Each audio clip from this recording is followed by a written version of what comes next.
Greetings and welcome to Office Hours with Dr. G. I'm your host, Dr. G, and I'm really glad that you could keep our appointment.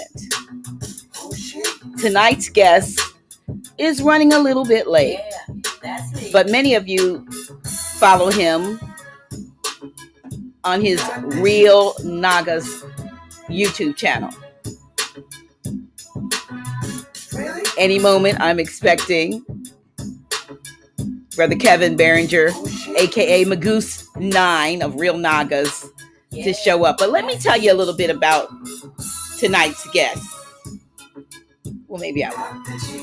I have turned my phone off, y'all, where I have all my information because I cannot play. I'm having a really, really rough time today. But why don't I just come on and greet you all? Since many of you had a lot of concerns about why I wasn't on last week. So let me just come on and rock a little bit with my regulars. Hopefully you're there. And as soon as Brother Kevin tunes in, we'll get on with tonight's conversation. But in the meantime, I just want to thank you all for your support of the official House of Reawakening Minds channel. From the bottom of my heart to all of those who are regulars. Of course, Grand Sheik, Taj Tariq Bey, that's me. And Brother Abdullah, Brother Shem, and of course yours truly on official House of Reawakening Minds Office Hours with Dr. G. Thank you. Thank you for your support. And without further ado, we're going to get on with the conversation. How you doing? I didn't even announce. I couldn't even read your bio today because I had my phone up, my other phone, and it started playing the same thing that I was listening to, so it was an echo. I just told them that we get started as soon as you got here. Thank you so much. I know you were busy today, but thank you for getting on with this conversation. You are now an alumnus. This is your second appearance on Office Hours with Dr. G. I feel privileged and honored. And what I thought today we would do, because there are so many things going on, and I've run into some new information, or I guess not so much new, but enhanced information about some things. And I'm trying to figure out how I can talk about some things with you in code. Because I know you have experience with your. I just call the that thing. I call it the V, and then I call the treatment for it the VC. Okay. Cool. But yeah, look, I'm trying to keep everything alive and kicking here on the official House of Reawakening Minds channel. And while we want to get out information to the masses, a lot of times, and you just got to be careful because I don't have other channels to run to. Some folks have like 5, 6, 10 channels. They got like 1, 2, 3, 4. Like, if you can't find me on this one, this is the only one you can find me on. Yeah, but I'm like, yeah. I don't feel like all that stuff.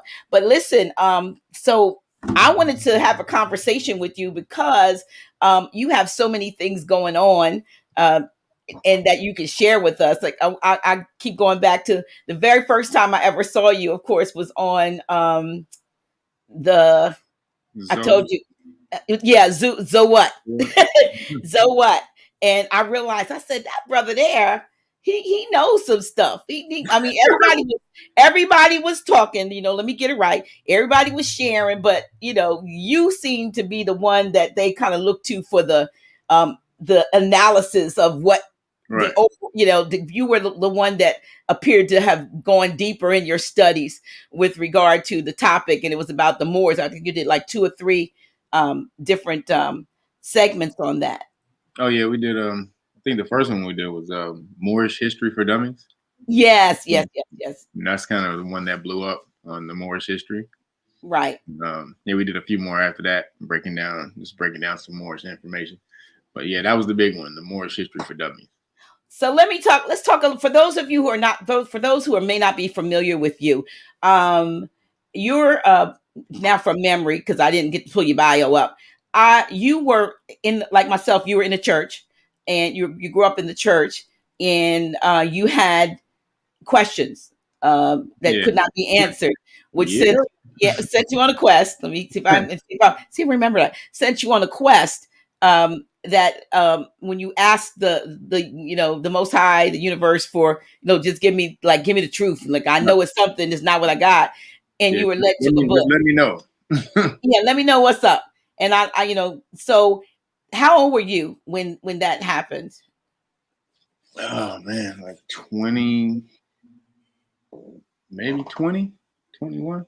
Okay, so you weren't, like, you had grown up then, in the church. You weren't the little brainiac child that was saying, there's got to be something else, but you were an adult, and then the book was that opened your eyes. I started to question Christianity a long time ago when I was a kid. Then, from question. When you were a child, you were never a kid. Well, you know what I'm you etymologist. I know, but etymology goes, I know what kid means, so I'm not sending the vibration towards that. I know I'm sending it somewhere else. See? When you were younger. When you were younger. Yeah, that I kind of questioned the church, and then it all culminated when I was like 20. Mm-hmm. Just seeing some stuff that was just back to back. I wanted to get more serious into it. My heart was pure. So then I just asked the universe what was the truth, with the purity of heart. And then it just sent me really the truth. I started to learn about everything about the world, Mm-hmm. like, literally how the world was run. So you know what? I was having a conversation with our illustrious Grand Sheik today, and I was just talking about my take, and I just want to get your take on how I see things, and you can see how twisted I am in my thinking. I told him that I was envisioning writing a script for a movie, and in this movie, a lot of things were going on. People were going about their lives, and they were working, and they were marrying, and they were dying, and they were fighting dog eat dog to get to the top, and all the things that folk do. Right. And at the very end of this movie, like, you don't know what's really going on until the end. It like pans out, and it gets like, you get farther and farther away from the whole scene, and you see that all these people that are going, they're in big cities, towns, rural places, that they're all inside of a petri dish, right? And there's somebody. What movie was it? This is the one I'm writing. This is the script. Oh, the one you're writing. No, this sounds familiar. No, this sounds familiar to another movie. Well, I don't know about that, but the premise. No. What I mean is like how people are, where people were focused on. There was a bigger world outside, and then there was the smaller world was seen real, and they were being observed by this giant. Well, they were, but this one, I did a picture of it. It was actually a petri dish. I found a picture of a petri dish, and inside the petri dish was the world. And sort of you saw like maybe a dropper or something, like or like the little things that they used to examine. But, right. But what I saw beyond that was that then it pans into an ant farm. You know how when you were growing up, you went in an ant farm, and you put it in an aquarium, and the slice, you can see through the glass all of they're working. Right. And then when it zooms in on the ants, and you realize that the ants and the people or microcosms and macrocosms and microcosms, and that it's the same darn thing happening at different levels. Yeah. And I said, what we, so I don't know what the awakening from your standpoint. I mean, we do our thing, but what are we? And who are we?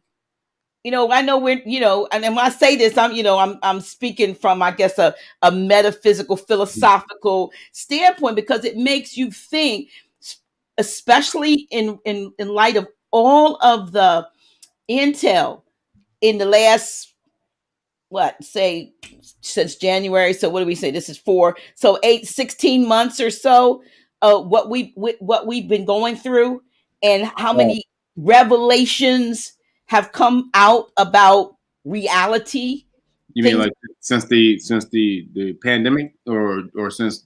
Yeah, since then, Kobe died. Since like when it started, really, when Kobe died, it seemed to be sort of an access point. That you can, how they used to say the death of Christ. It was the access point between AD, and BC.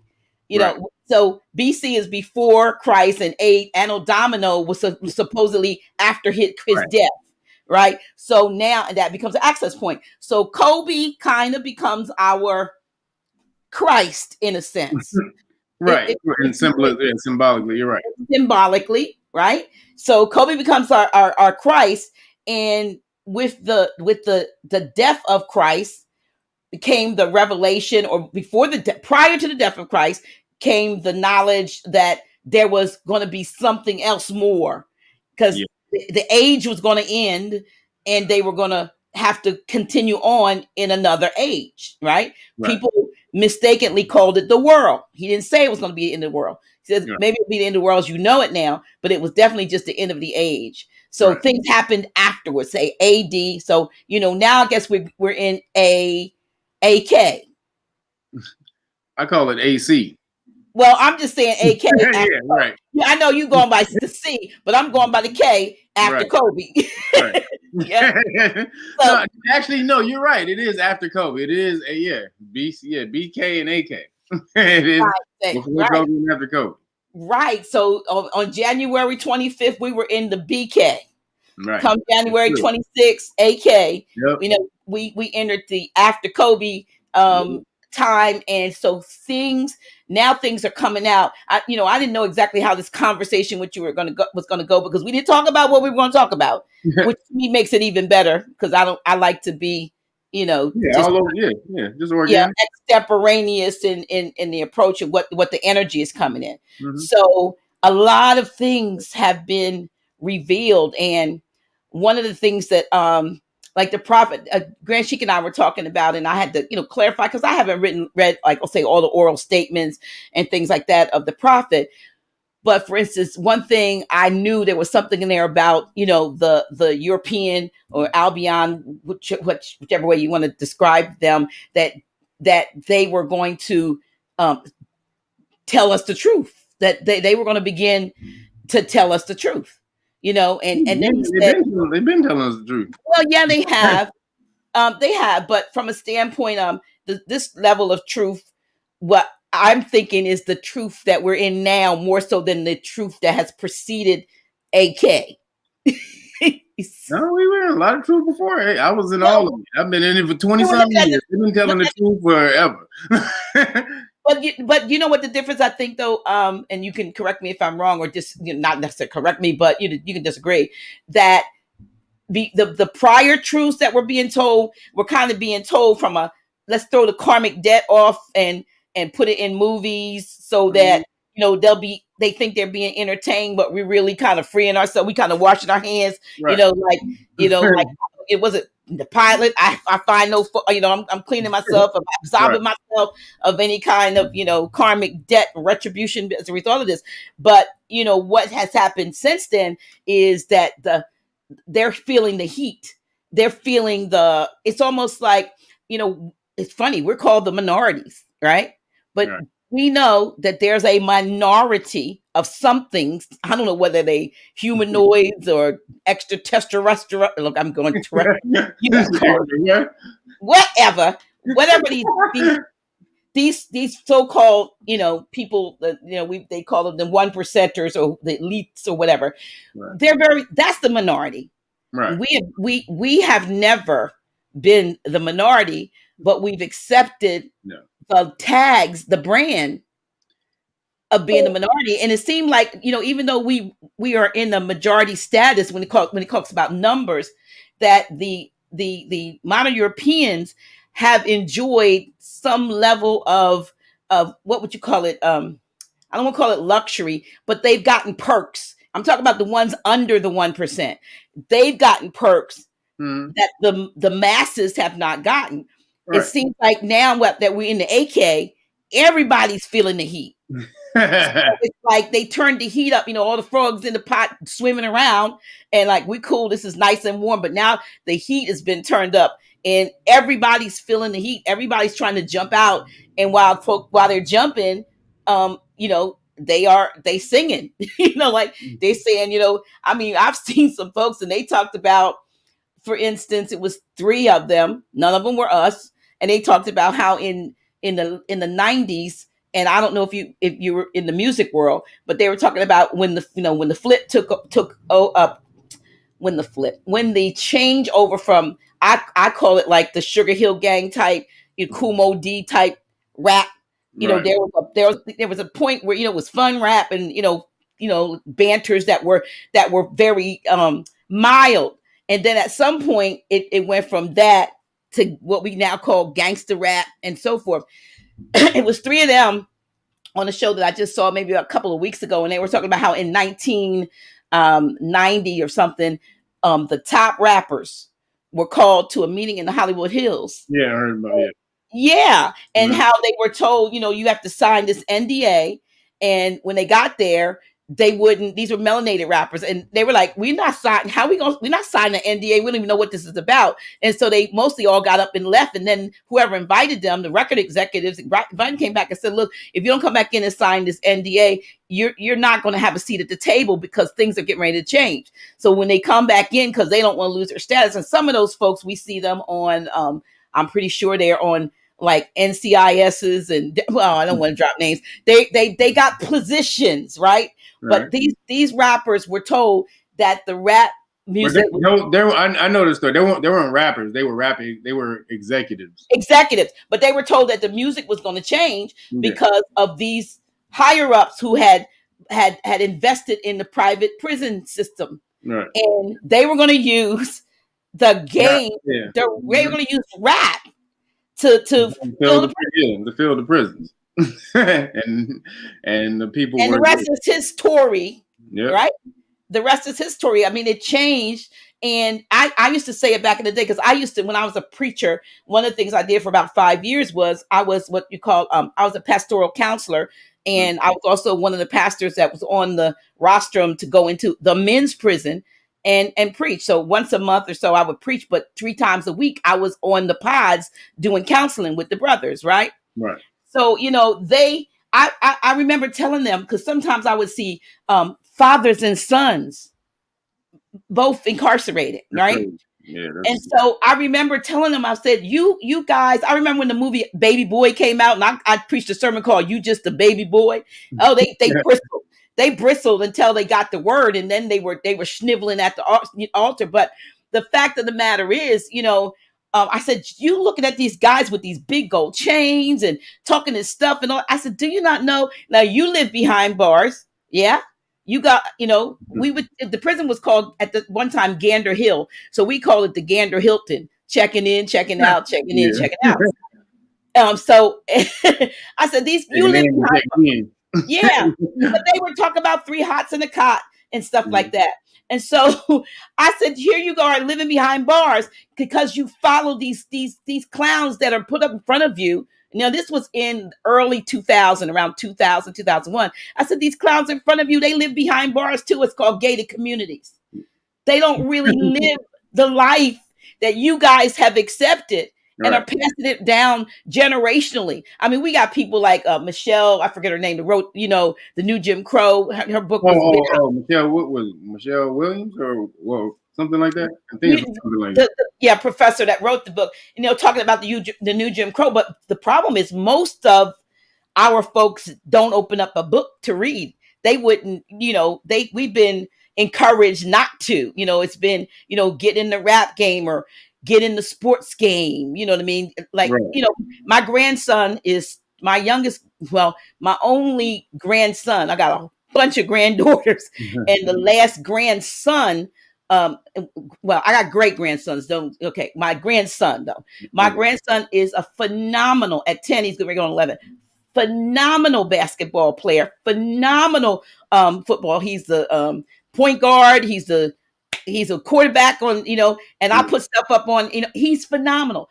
But I try to tell him, my son, I'm glad he does good in school as it was before AK.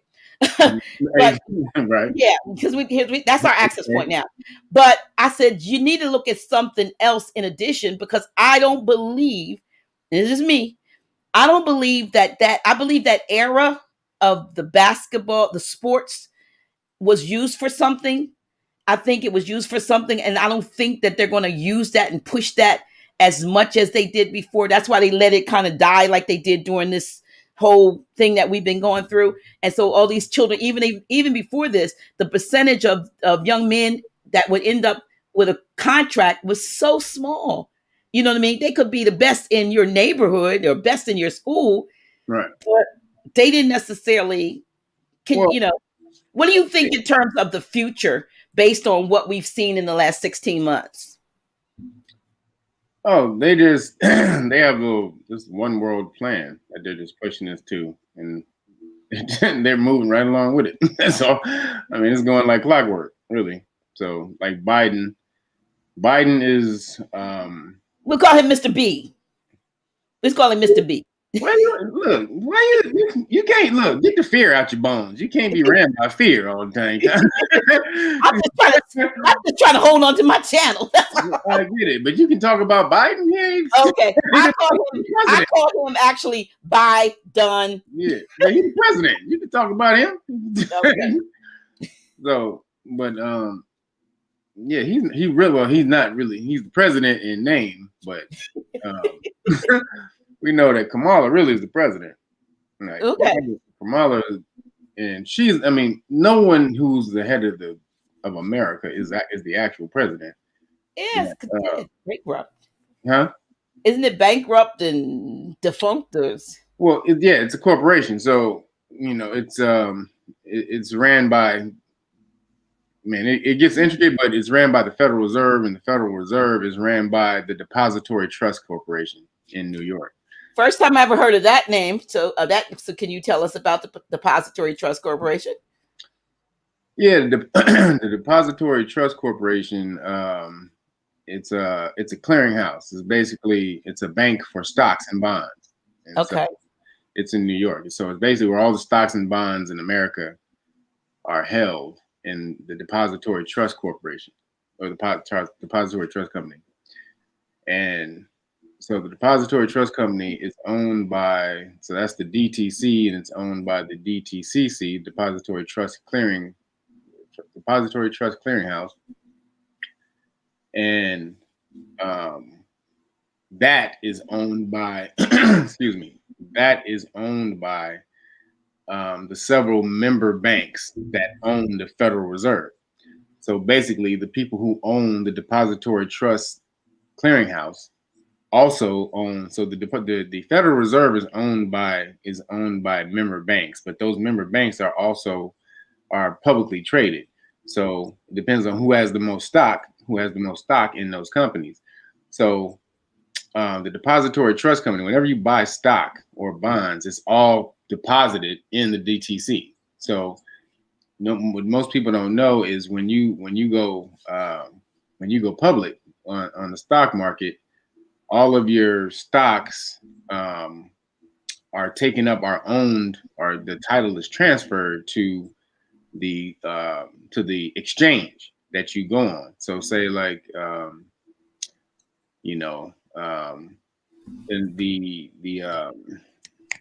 New York Stock Exchange, right? So New York Stock Exchange, you go in there, you have an IPO. Say you're coming out with a company and you do the IPO, saying now your stock is actually transferred to the New York Stock Exchange, but the law says the stock exchange can't own the stock and trade it at the same time.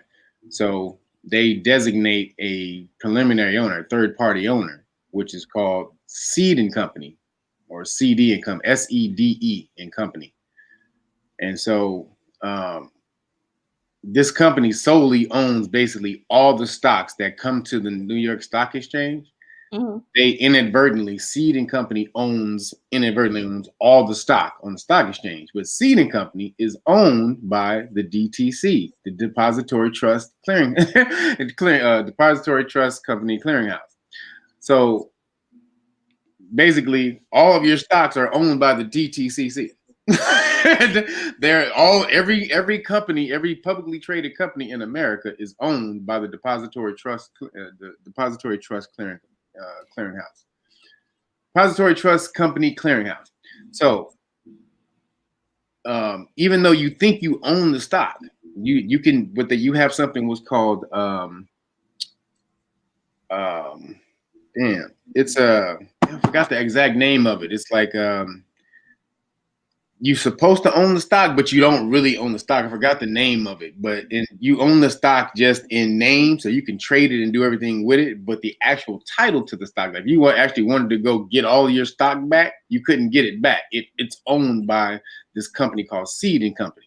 And so most people don't know that though. It's called, man, it's like they give you something. It's like they make fake stock.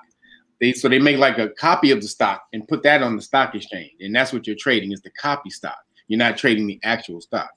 So that's basically who runs everything in pretty much in the world. All the depository trust companies, which you hear about as bankers, the international bankers who run the world. That's the true. When they say, "Oh, the Federal Reserve runs the world," well, the people who own the Federal Reserve, that's the people who own the Federal Reserve, is the DTCC, and they're all private member banks, like investment banks and stuff like that. And so Future Bank and stuff like that. Yeah, they're all investment banks and stuff like that. And all these investment banks are traded publicly on the stock market, which means the DTC owns all of those stocks. No matter what, no matter who it is, the Depository Trust Company owns all of the stock. And that means they own the Federal Reserve. So that's what's going on right now. That's the people who are running the world. Is, you can go check them out. But it's not federal, right? It's not government as we've been led to. The government is not government. Right. So, well, yeah, that's true. Well, that's true. That's true. The government is a Delaware corporation. Delaware is a corporation in your state. I know. You and the United States of America are y'all the same. y'all both residents of Delaware. So, but what's going on is, they have their plan. They have to merge these world markets. The world is becoming so big, they have to start, they have to get it manageable. And so, that means culling off some of the society so that they can keep that, they can keep the people manageable. And that's why you get the V. And then it's in so many different ways, the food, it's the poisoning of the food. So, all the high fructose corn syrup in the food, which which most people don't understand is poison to your body, or all the sodium in the food, which is also poison to your body. These are things that they implement into society. Again, you can't live that long. They can't make money if everybody keeps living that long. So, they gotta cut the herd in order to make room for the next. But this right now, what's going on is the planet. The planet is changing, and so with the planet changing, now they wouldn't be this. They're basically in survival mode at the moment. There's something called the replacement theory, the Great Replacement Theory. There's Caucasians are going around and they're spouting this replacement theory. It was on Tucker Carlson was talking about it the other day. They jumped on him about it, and basically it goes that they're saying, this is what they're saying, that America is, or the Caucasians in America are being replaced by melanated people, but they're trying to say it's being replaced because they're trying to replace the voters, and they're trying to replace Caucasian voters with more voters. That's why they're letting a lot of more immigrants into America, so that they can get them onto the Democratic side of voting. But the real theory is that Caucasians are being replaced. That's why there's this pushback against straight, the white male, what they call this woman, this Me Too movement pushing back on the white men, and also now everything is pushing back on white men. We don't need things to be so white. Nobody wants to see so many white actors no more. But it's true. Like, young motherfuckers are in everything. Nobody wants to see you niggas all the damn time. You're not representative of the whole world. So now that's going down, and now they're pushing back. Like, yo, why don't the white pushback is like, what do you mean? What's wrong with the existential crisis is in full effect. And also, since the knowledge or the information that came out that they're dying, there's more Caucasian people who are dying every year than are being born. You have to be in survival mode. You're just not going to sit there and just die and just like, all right, you know what, we good. We had a good run. We're out of here. Thanks for having us. We'll see you next time. No, they're going to be doing everything they can to survive. So, that means wiping out much of the population, the melanated population, which is about 80% of the people in the world are melanated. So you got to, if that's the case, they'll try to make you think that the non-melanated people are the majority of the world. That's absolutely, you stupid as hell if you believe that. Everything in the world has melanin. Except Caucasian people. so well, I understand they have a little bit. They do. No, they have neuromelanin. They have internal melanin, but you know what I mean. They don't have the external. Yeah, they don't have the external melanin. So this is where they have to go into survival mode. What do we need to do to ensure that we're around? And this is going to be a multifaceted plan. We need to do this over here. We need to do this over here. Bam, bam, bam, bam, bam. So also you got Kill Bill trying to block out the sun. Yeah. And, he's doing that in June in Sweden. If that works, that's going everywhere else. In Sweden. Sweden is going to allow them to experiment on blocking the sun out. Yep. Chalk particles or calcium particles, which is basically just chalk dust. They're going to shoot into the air and let it reflect back down, or let it reflect the UV light back out. Which this is what he's saying it's for. It's just to reflect the UV light. Absolute bullshit. They don't. First of all, they don't know what the hell this is going to do. They're about to turn the sun's energy back. Now the world is we're moving into something called the new sun cycle. So the sun is about to actually start getting stronger with the planet. And so if you don't have no melanin, then you're gonna be fucked. And so seriously, they know this. They know. They're like, oh shit. It's about Listen. I call us the sun-kissed people. I said we are sun-kissed while they are sunburned. Right. I said it's a cosmic love affair for which others yearn. That's us. We love the sun. The sun loves us back. That's what we talked about. The sun rises with healing in his wings. That's absolutely. Yeah, absolutely. Wow. So, what are you going to do? If you about that life, you're going to be trying to survive. So, they're not, we just gonna die. We gonna die. All right, we good. No. So you got Kill Bill out there doing his thing. You got the governments out there doing their thing, dropping poisons in the food, putting the stuff in, the chemicals in the air. I mean, they have got to do that. They have got to do, everybody's doing their plan. Just know everybody's doing their plan. So how do we counter it? How do we counter it? What do we do as melanated people? What do we do? We just sit here and wait for that to happen, or what can we do? No, melanated people are already on the rise. You just need to keep doing what you're doing. Our consciousness is on the rise again. That's why they're doing this. That's why they're doing it. But you need to definitely get healthy. Is the main thing. You need to understand about nutrition. See, this is the main thing. Your body, it's God. And so, if you treat it like crap, then it'll run like crap. But if you treat it like God, it'll run like God.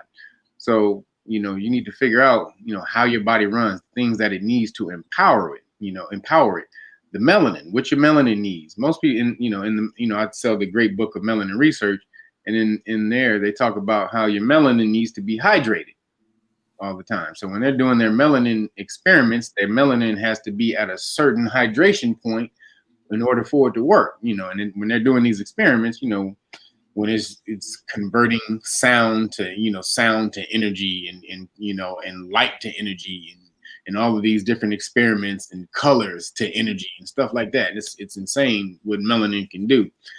And in order for it to work, though, it has to be hydrated properly. And then you go back and look, and you see that's why you got liquor store, fast food, fried chicken place, all kind of the most unhealthy shit in the hood, because that keeps you dehydrated. So if your melanin is dehydrated, it doesn't work as well. See, melanin is so damn great. It's insane. Melanin, it's the smart chemical. It thinks on its own. Melanin binds, it take like toxins and stuff that you take in your body. Melanin, and this is proven in the book, that melanin will take toxins and pathogens and viruses and bind them so that they don't harm the body. And then till you pass them out the body, till you pee them out, until you go to the bathroom and use them out. That's what your melanin does. It literally purifies itself. So the only way you're getting sick is if you're overly just polluting the body with crap, with bullshit. Because if you weren't, your melanin actually heals your body from viruses and viruses and pathogens in the air. It literally is self-healing. Okay, you have that type of stuff, which is why their bodies break down. They get cancers and shit all the time. But melanin to people, that stuff started to be brand new. When you started to eat like them, is when you started to get their diseases. But again, if you go back and you start to purify your body and purify your melanin works on its own. It like I said, it binds pathogens and viruses. It literally states that and excretes them out the body. Wow. Okay. So there's a protection built into our system that says, hey, you don't belong here, grabs it, encapsulates it, and then binds it in a nice little melanin coating so it can't get out, and then just stores it into the waste area. That's why it's important to be hydrated. Yes. Okay. So it cleanses the melanin. Wow. Because I'm not good at drinking water. I'm getting better, but I have everything. I just bought a carafe that actually spins the water like a vortex when it's sitting in it, because there's something about move. And I'm thinking, okay, hopefully. And then I bought something before that. You have to put, and I was like, I just need to drink water. Yeah. So look, this is called. I got that. That's the one I got. Dylan. I got a blue one. Yep. I don't know how to use it. I got it. It's got the thing right there. I got one of those. So everybody watching, you need to go get one of these. Stop drinking water out of the plastic bottle. This turns regular water into alkaline water. And so even if you're drinking plastic that's not BPA, which is the one that is really, really bad, plastic is still leaching into the water as it sits in as the water sits in the plastic bottle. So that bottle right there, Dylan, D-Y. So again, D-Y-L-N. I'm gonna put you on solo for just a minute. Okay. So this right here, Dylan water bottle. Y'all need to go check this out. This, if you put regular water, so you should have a filter on your sink, everybody, to filter your water. But if not, you can go just buy regular water and pour it in here, and it'll turn it alkaline, like high alkaline, to 9 and 10. So you don't have to keep using regular bottled water. Now, I would suggest you get 2 of them, because it takes a little minute to turn this alkaline. So get 2. You can, while one is already alkaline and you're drinking out this one, you have the other one, you have the other water bottle sitting here getting alkaline. So you can constantly keep changing out, so you never lose the alkalinity of the water. But you got to start cleansing your body. Hey, look, I gotta figure it out. I got it. I got this thing for the bottom.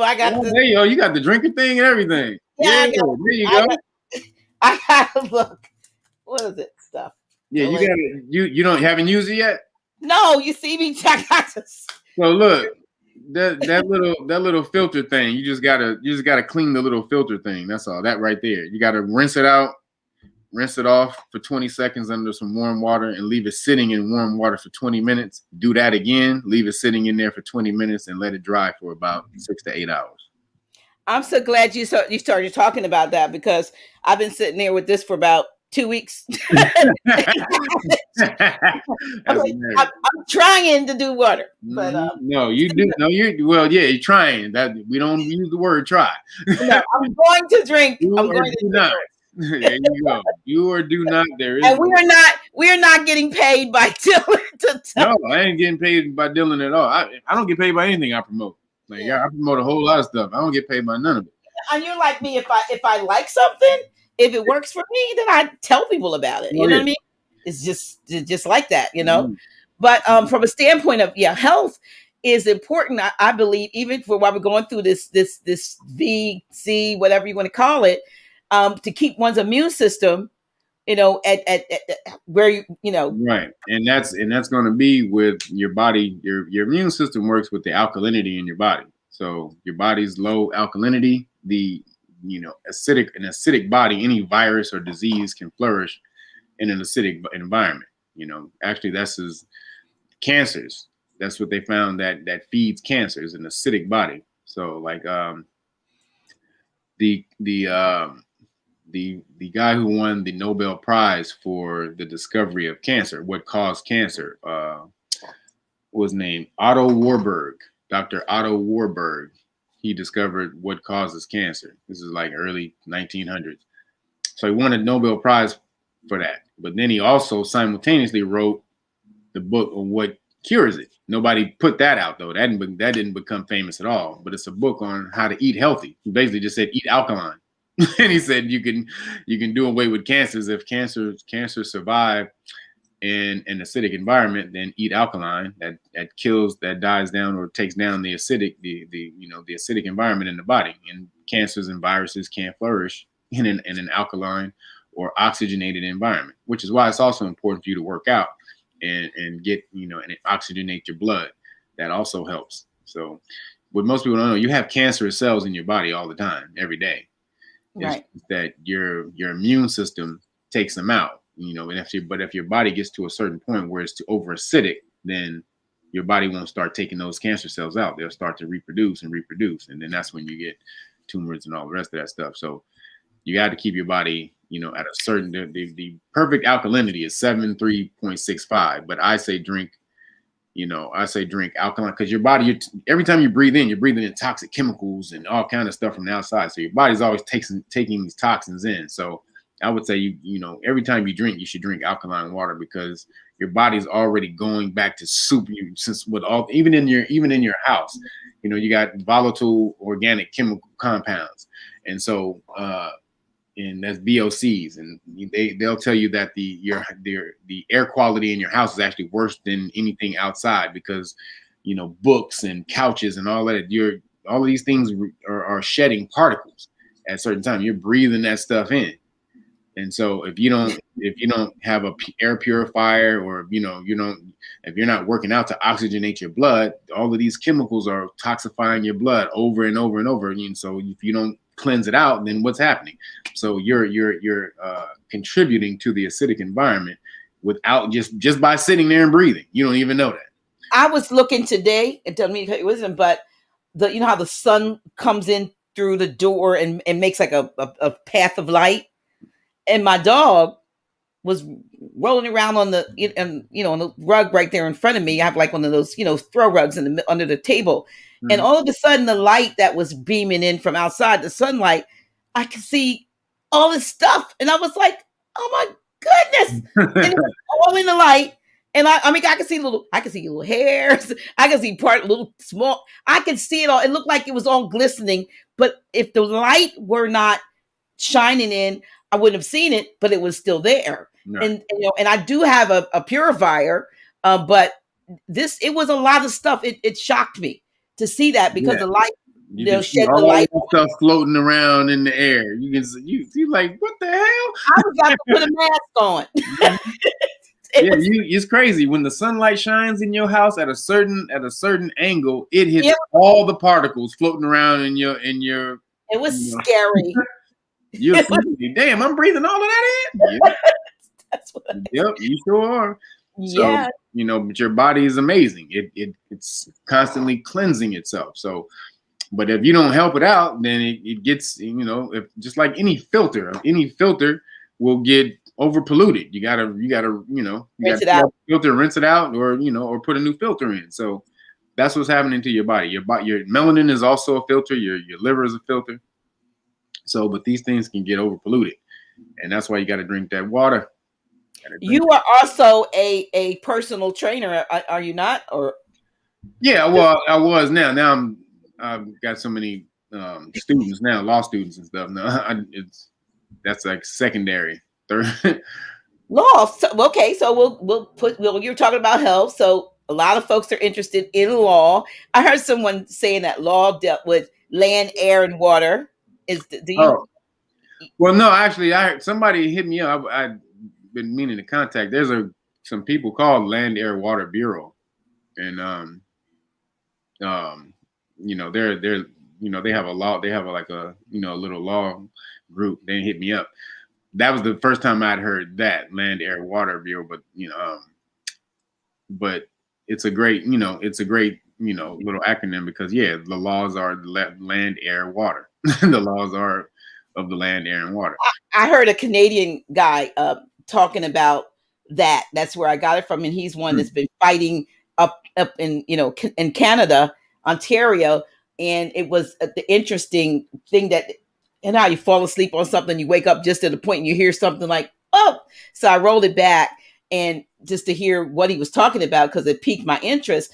And he was talking about in this case of a couple whose children, and I've shared this with my sister who's on here, a couple whose children were taken from them by, I guess, CPS up in Canada because they were growing marijuana and they had a loaded firearm in the house and they were growing marijuana. So they took the children and they were fighting. I don't get it that they were Moors necessarily. And I'm not sure what he is. He kind of looks mulatto, so I'm not sure.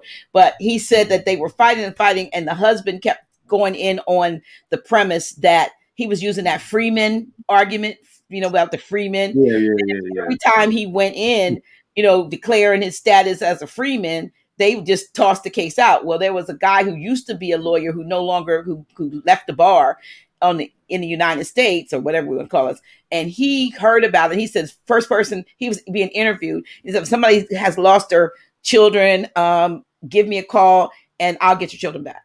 And he counseled, the man didn't want to hear it because he's a Freeman. The wife listened. And he said, all of these writs that you're putting in, he said, I want you to take this writ and I want you to write 2 sentences. And I don't know them verbatim, but one of them had to do with the fact that her property had been stolen, unlawfully taken. And in parentheses for property, it says, see exhibit 1, 2, 3, 4. And the second one was, and I forgot the words, but it's the word that means demand, the restoration of the property. When you flipped over the paper, and that's the only 2 sentences I guess that were on there besides who was the, I guess, plaintiff and the whatever, was the children. They put the children on there as the property on the back. So they said the judge, he told them, put the paperwork in. The so-called judge magistrate says to them, calls them in the chambers when they filed the paper and said, you don't want to call your children property. And so he convinced them to change it back to, something else. They called on the phone and told the guy who counseled them, advised her, oh, the judge was so nice. And he just, he just told us, we needed to change that back. They said, the guy said, get your back on the car, go back. It was an hour and a half, 3-hour drive round trip. Go back and put the paperwork back the way I told you. It's those 2 sentences, your property and the restoration of your property. So when they went back to court 3 days later for the actual hearing, the husband goes in again on the Freeman stuff. When the wife gets up, she says exactly what she was told. She looked at the CPS worker and called her by name, stole her property, and the so-called judge, the magistrate, about her property, and then she made the demand for the restoration of her property. And all that he could do is go bring the gavel down and give them back the children and the gun and the bullets. And the sheriff told the guy, I don't know what was on the paper. He said, but I never gave bullets back to anyone and a gun. Only thing they didn't get back was the marijuana plants because they probably already done away with them. Right. Lawfully, it was something that simple about the property, because he says something about you can't administer something about another man's property. So when they, instead of saying arguing children apparently fall under property. Property rights are bigger than your rights for your children. Absolutely. And a lot of folks don't know that. And another brother from Tennessee had told me this maybe about 3 or 4 months ago. He said, I helped the person get their teenage daughter back and he had to declare her as property, and he demanded his and I thought, and that's terrible, because then you hear somebody else that don't look like us say the same thing. The brother told me that, and this guy is saying the same thing. You can't. Well, that's because your children as property is an old time thing. You thinking of them not as your property is only new. But back in the day, your children were your property. That's why the fathers would sell them off to, or marry them off to somebody they didn't even know for the betterment of the family. Now, do you teach that in your law class? I mean, stuff like, because people, these are simple things that we need to know. No, I don't even teach. I teach you not to go to court. Well, that's probably you don't have to go to court. If you change your status, you do all that type of stuff, and you get your status changed, you should never have to walk into court, because the court has no jurisdiction over you. So anytime you challenge the jurisdiction of the court stops. It can't move, period, no matter what. So it has to prove jurisdiction after that. These are well-established cases in America that the court cannot vest itself. This is a quote: the court cannot vest itself with jurisdiction. It must be proven. And so, in other your property, you wouldn't have to show up in the case of this with the children as property. That would be an instance still where one wouldn't need to go in to make that demand, is what you're saying?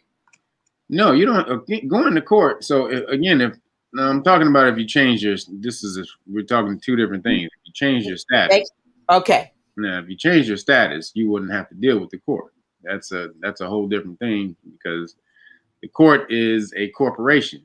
And so the court has to have jurisdiction over you in order for it to adjudicate over you. And so when you challenge that jurisdiction, they have to prove that you have some type of contractual nexus with the state so that they can adjudicate. But once you show that you've severed those contracts, then they can never prove that they have jurisdiction over you or their corporation. As well, if you start to show that they're a subsidiary corporation of the United States of America, Inc., you just start to literally just pile on all the damn governmental corporations that exist. They can't deny any of those things. These are all things that actually exist. So the court can never move once you challenge jurisdiction out of your status. Now, within your status, what he did was an old property. That was some old, the common law. So common law, you got two laws: either statutory law and common law. Common law deals with property, places, and things. Property, places, and persons. So your children, again, in time, used to be your property. So if you declare your children as property, and you're deprived of your property without due process, then they can't deprive you. Again, that's in the Constitution. They can't deprive you of life, liberty, property without due process. So if you claim your children as your property, then they've taken your children. They got to give them back.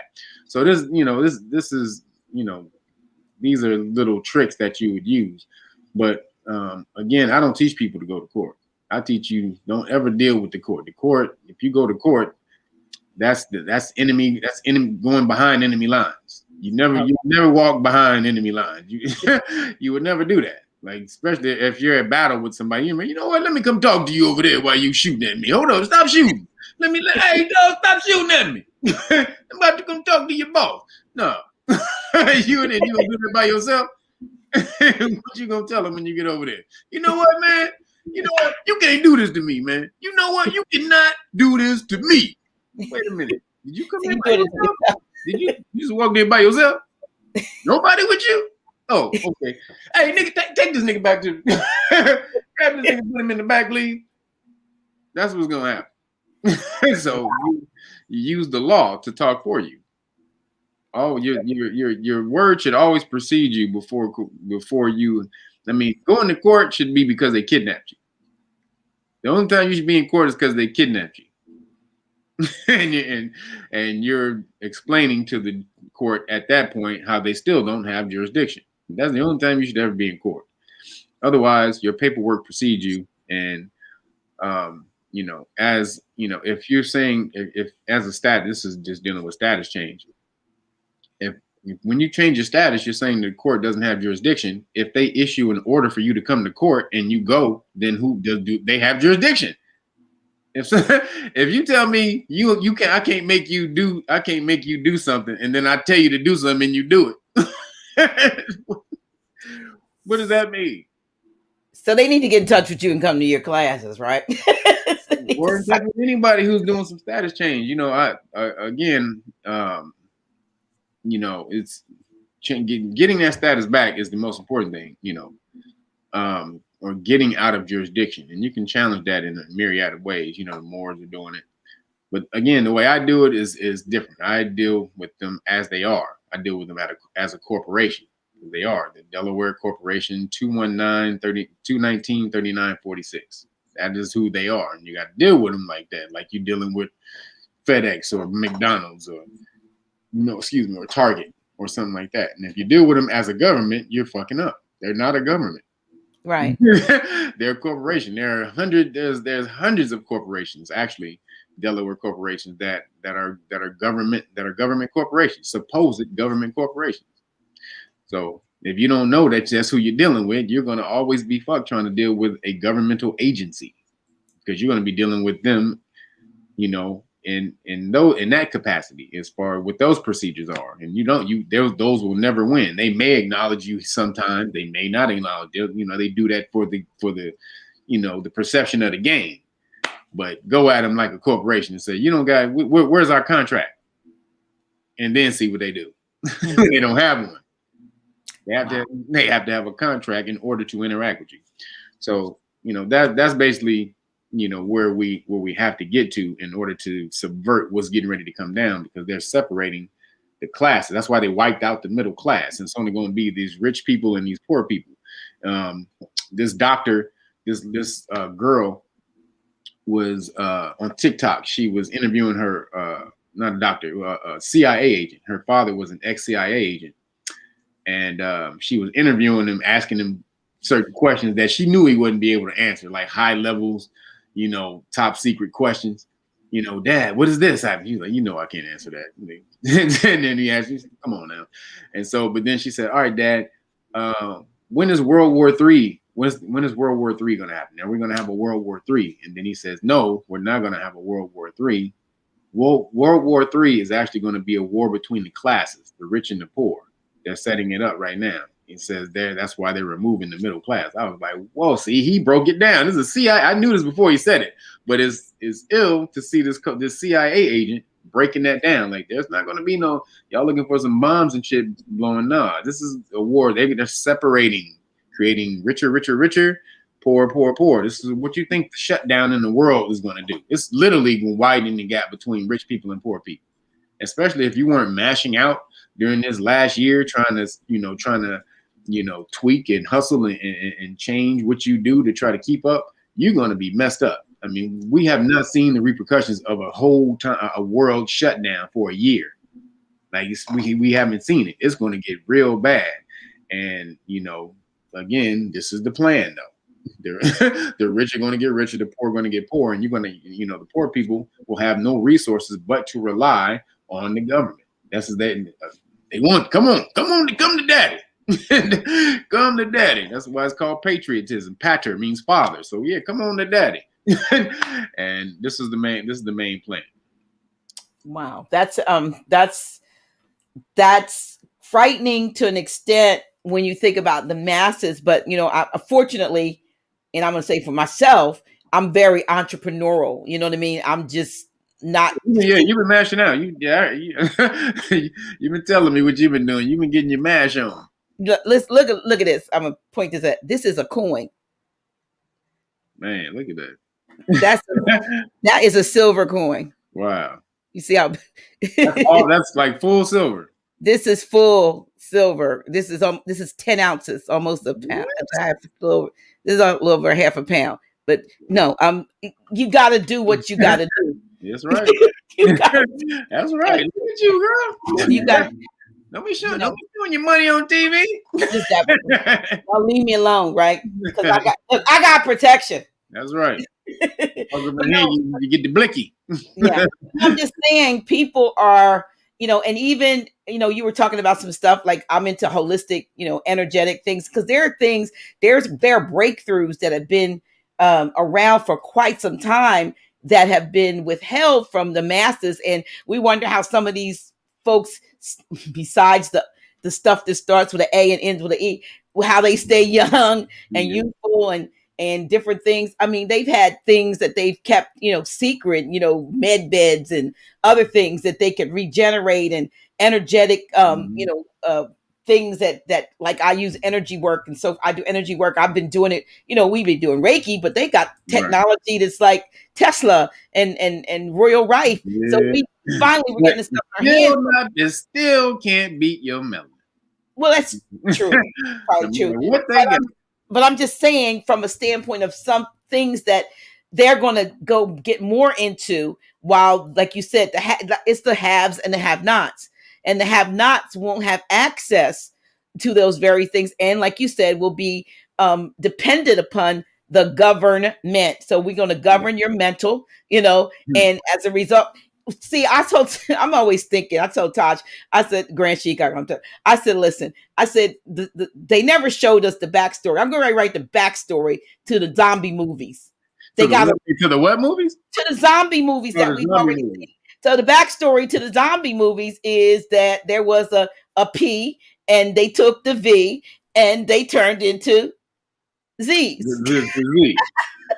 So we never saw, what I mean? That's what I see. No, you talk about changing DNA and adding some kind of trackers and this and that, and the things that are going to change people's. Well, really, I think more the plan is in the VC is to sterilize, just to cut the baby maker off. Right. Yeah. That's what that's more about. And so, but there's a lot of folks that these senior citizens like myself, we've been stopped making babies. So is it to cut us off? No, but it's not necessarily for the older people. Like if you are toxified, then it'll take you out.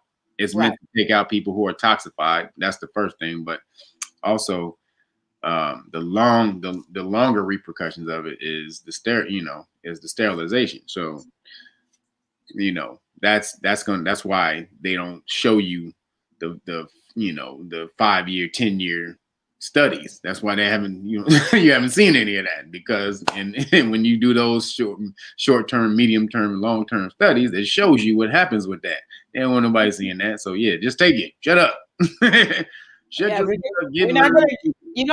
gonna need a passport to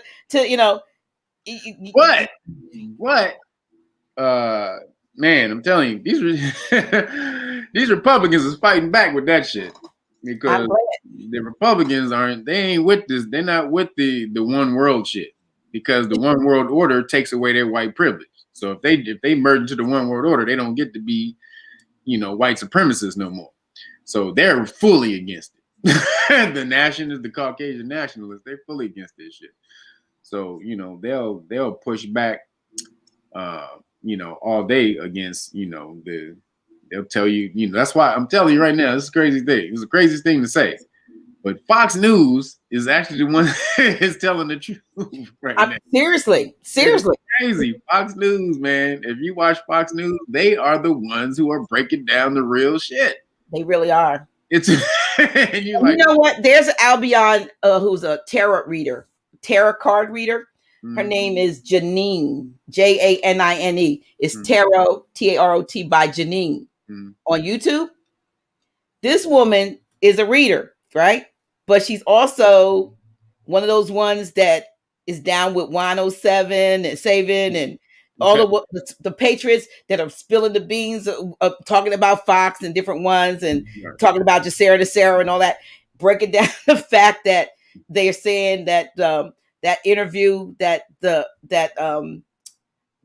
M and what are they and H, the Royals had with O was a complete CGI and that they've never. I didn't even see it, so I don't even know. I didn't even see it either. But I'm saying she has every day, she has a maybe 15, 20-minute reading, and she's breaking down and telling you about what's behind everybody and everything. And she's even going all the way back and telling you what happened. We know, but with the Titanic and all that, because we know what happened with that. But we didn't know. I didn't know when I was growing up. But when you learn the story, you be like, what? But then that's why they will sacrifice the many just to get 1, 2, or 3. Right. It happened on a plane that disappeared. It happened. It happened on 2 towers. It's all about the bigger plan. It's all about the bigger plan. Like, what we got going. Yeah, they sunk a whole boat just to kill 2 dudes or 1 dude. Right. Because they wanted to create the central bank. So the Federal Reserve. So there's so many things that we don't know that we need to know. We just need to know from a standpoint. I think if we knew these things, it would soften our open up our minds and soften our hearts to receive more truths, because we've been so programmed. I mean, what's the TV? Television programming. And they didn't lie. No, that's what I'm, See, a lot of people want to know how I know a lot of the stuff I know. Honestly, it's because I watched a lot of TV and movies. I was a film, I told you last time before that I went to film school. So in film school, they teach you symbolism in film. And so learning symbolism, you have to be symbol literate in order to be able to break a lot of this stuff down. And so also knowing that, today, or if you were back in the day, if they had movies back in the day, they wouldn't have written Bibles, they would have made movies. And they'd have put all the damn secrets in the movies and made them, under symbolism. So that's what they're doing today. And so you may think that, it's all fiction and bullcrap, but it's absolutely not, And so, they know that, you're going to believe, you're going to think that everything in here is fake, but the law is, I have to tell you, I can't do anything to you without alerting you to the fact that I'm doing it to you, because that would create karma. And so in order to bypass the karma, I have to tell you what I'm doing. Now, having said that, I don't have to tell you exactly. I just have to say I'm doing this and then show you this over here. If you all over here with the yay, baby. If you look over here and I'm over here with this hand, that's on you. So, I'll give you 2 spoonfuls of truth and, a pound of lies. So if you go towards the lies because, the truth ain't enough for you, and you go, the lies is more sensational, then that's on you. And they bypass they bypass a lot of the karma with that, because you are the one who did it. No one made you eat this up. No one made you believe any of it. No one made you do any of that. It's all on you. You are a god. And so you have complete autonomy and control of what you do and where you go. Now, if you allow someone else to control that perception and control, your path, then again, that is on you. And it's supposed to be that way until you get fed up, figure it out, and then truly take on your God state. Like, nah, I'm finally going to take control of what I need to do. And then, you learn the universal laws and start to implement your life, purposefully. But they know that. They know you're not. Do you believe that one can transcend dimensionally, and how they talked about in the Bible, in the world but not of it, so to speak? Can we reach a state where it's almost like remember the Matrix and everything was going there was worlds within worlds? Yeah. Can we get there? Can we do that, since they tell us the truth? What do you mean to where everything is happening around you but not really affecting you? Right, because that's Yeah, a that's who I am. Yeah, none of this do shit affects you me. meditate? Do you Yeah, no? it's perfectly able to do that. That's why I've been in it for the last 20 years. None of this, I don't think about none of this shit really. The reason I'm thinking about this shit that's going on, so I can tell y'all what's going on, but none of this shit affects me. I don't. I'm I not. noticed the picture behind you that shows like I don't know, like sort of almost like phrenology. Nope, yeah, Oh, oh, the that. brain. It looks. Oh, I don't know how far. I can't really see it, but I see it's the brain. So it's like, yeah. is Well, yeah, that that was that poster is of the Roots, the rap group, the Roots. oh roots? Yeah, one of my so that was for their phrenology album they had, and so one of my clients that I used to train, he did the album cover, he did the artwork for the album cover, Okay. and so I told him, it was funny because when he was making the album cover, I told him some history about the Moors and how the Liberty Bell was the fez flipped inside out. So on the head, because in the phrenology, is how phrenologist is a person who feels the head and can tell you, the bumps of your head. So in there's different sections, and so it's numbered and it tells you what each part of the head and brain was for. And so in that part, he has the Liberty Bell, which is supposed to be the fez, and it says remembrance of place or something like that. But he put it in there because I told him about the Moors, the fez being flipped inside out, and he put that on the phrenology thing. Then he made 200 posters, only 200 posters for the album, and he gave me one. Oh, that's awesome. That's Right. awesome. But Yeah, he didn't tell me about the Moor. He didn't tell me he was going to do that. And then he gave it to me. He's like, he said, look right there. He said, remember that stuff you told me about the Moors? And I was like, oh snap! And no one even knows that's what that is. The Liberty Bell on the phrenology album, on the phrenology album, is supposed to be the fez flipped inside out. okay. Cool. I know you don't know that, but for the hip hop heads, they're gonna understand. Go back to the Roots fans, the phrenology album. Go check that album cover out. Wow. Oh well, I mean, seriously. Yeah. So you were in film and so forth. Do you? There's words. There've been videos and lists of folks that have supposedly been, captured. We call them kidnapped and either put away or done away with in the entertainment and political arenas around the world. And I noticed that we don't, and I know it might be because of the V that a lot of things have not, or the C, a lot of people haven't been making movies and so forth. But it seems like a lot of folks are off the scene that, we don't, there's like a few people that allegedly or seemingly are still active and not a CGI but but this seems to be, even you talked about Fox. I overstand rather the a Fox newscaster named last name Waters, Watters, went on a rant like a little couple days ago and was talking about what was going on and accused and said that Jim Carrey was playing by done. No, I didn't hear nothing about it. Oh yeah, but what are your thoughts in terms of the word that a lot of folks were involved in stuff, and over this last 16 months they've been dealt with, or some of them have sung like canaries about their having gone to certain places and then taken part in certain things that have been brought to light over the last 16 months or so? I mean, do you think there's any truth to that? Well, I haven't heard too many people spilling the beans. Like, I mean, I haven't heard that side of the game. Like, too many people spilling the beans. But again, this, you are in the one world plan. You are in the new world order plan. This is in full effect. This is like if you were to be in the locker room and the coach was drumming up the game plan and be like, yeah, you gonna block the halfback, you gonna block the guard right here, we're gonna swing the ball around this way, you're gonna shoot up the middle right there, you're gonna cut left on the side. And so you've been planning this the whole time in the locker room. Now we on the field, and boom, we in the game. We're executing the plan. Most people don't get that. You are in plan execute. We are hiking the ball. We are in play motion. It's called play motion.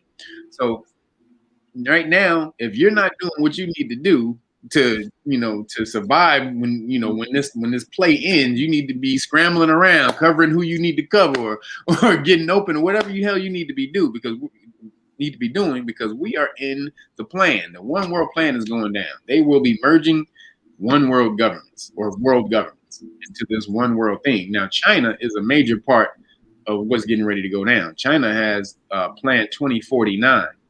They plan to be the superpower by 2049.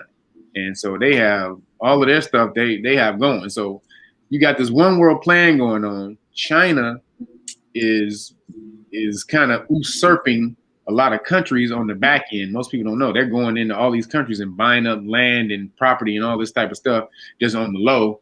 And you don't even know. Like this one lady, she said she was a Nigerian and she was going back home. She was taking a flight home to Nigeria, and it was nothing but Chinese people on the flight going to Nigeria.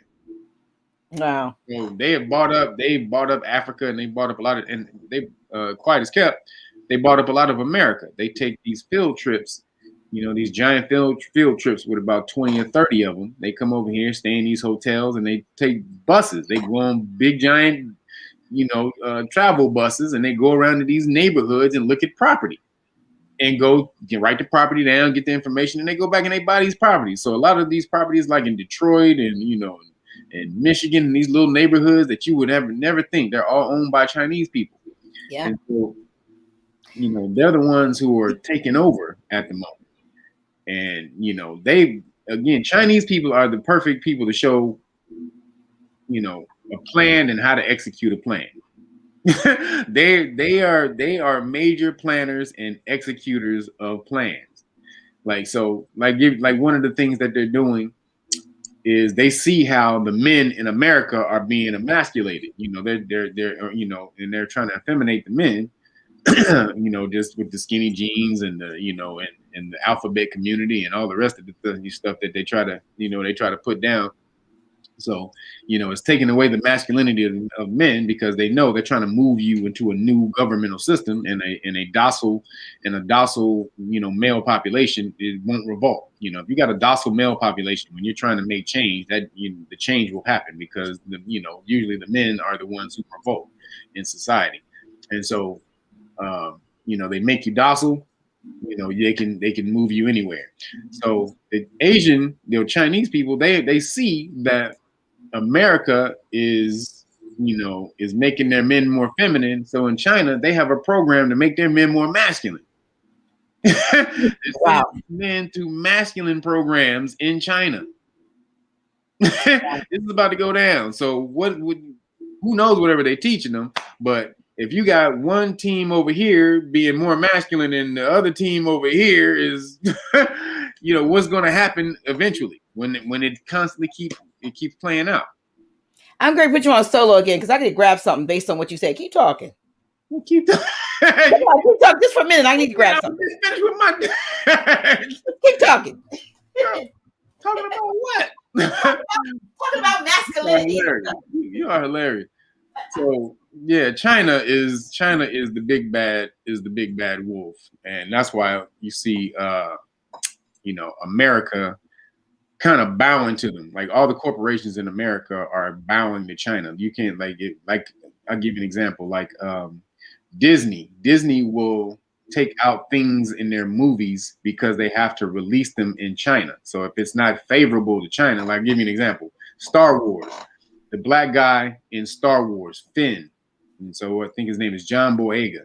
So in America, on the posters, he's very prominent on the posters. Because he's one of the stars. He was actually supposed to be a Jedi in the original story. He was supposed to become, find the Force and all that and become a Jedi.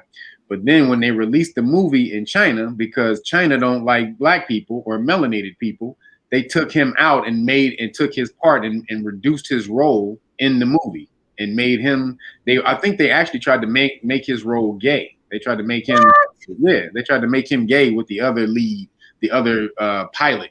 They made those but they didn't show it, but they alluded to them two being gay or something in the movie.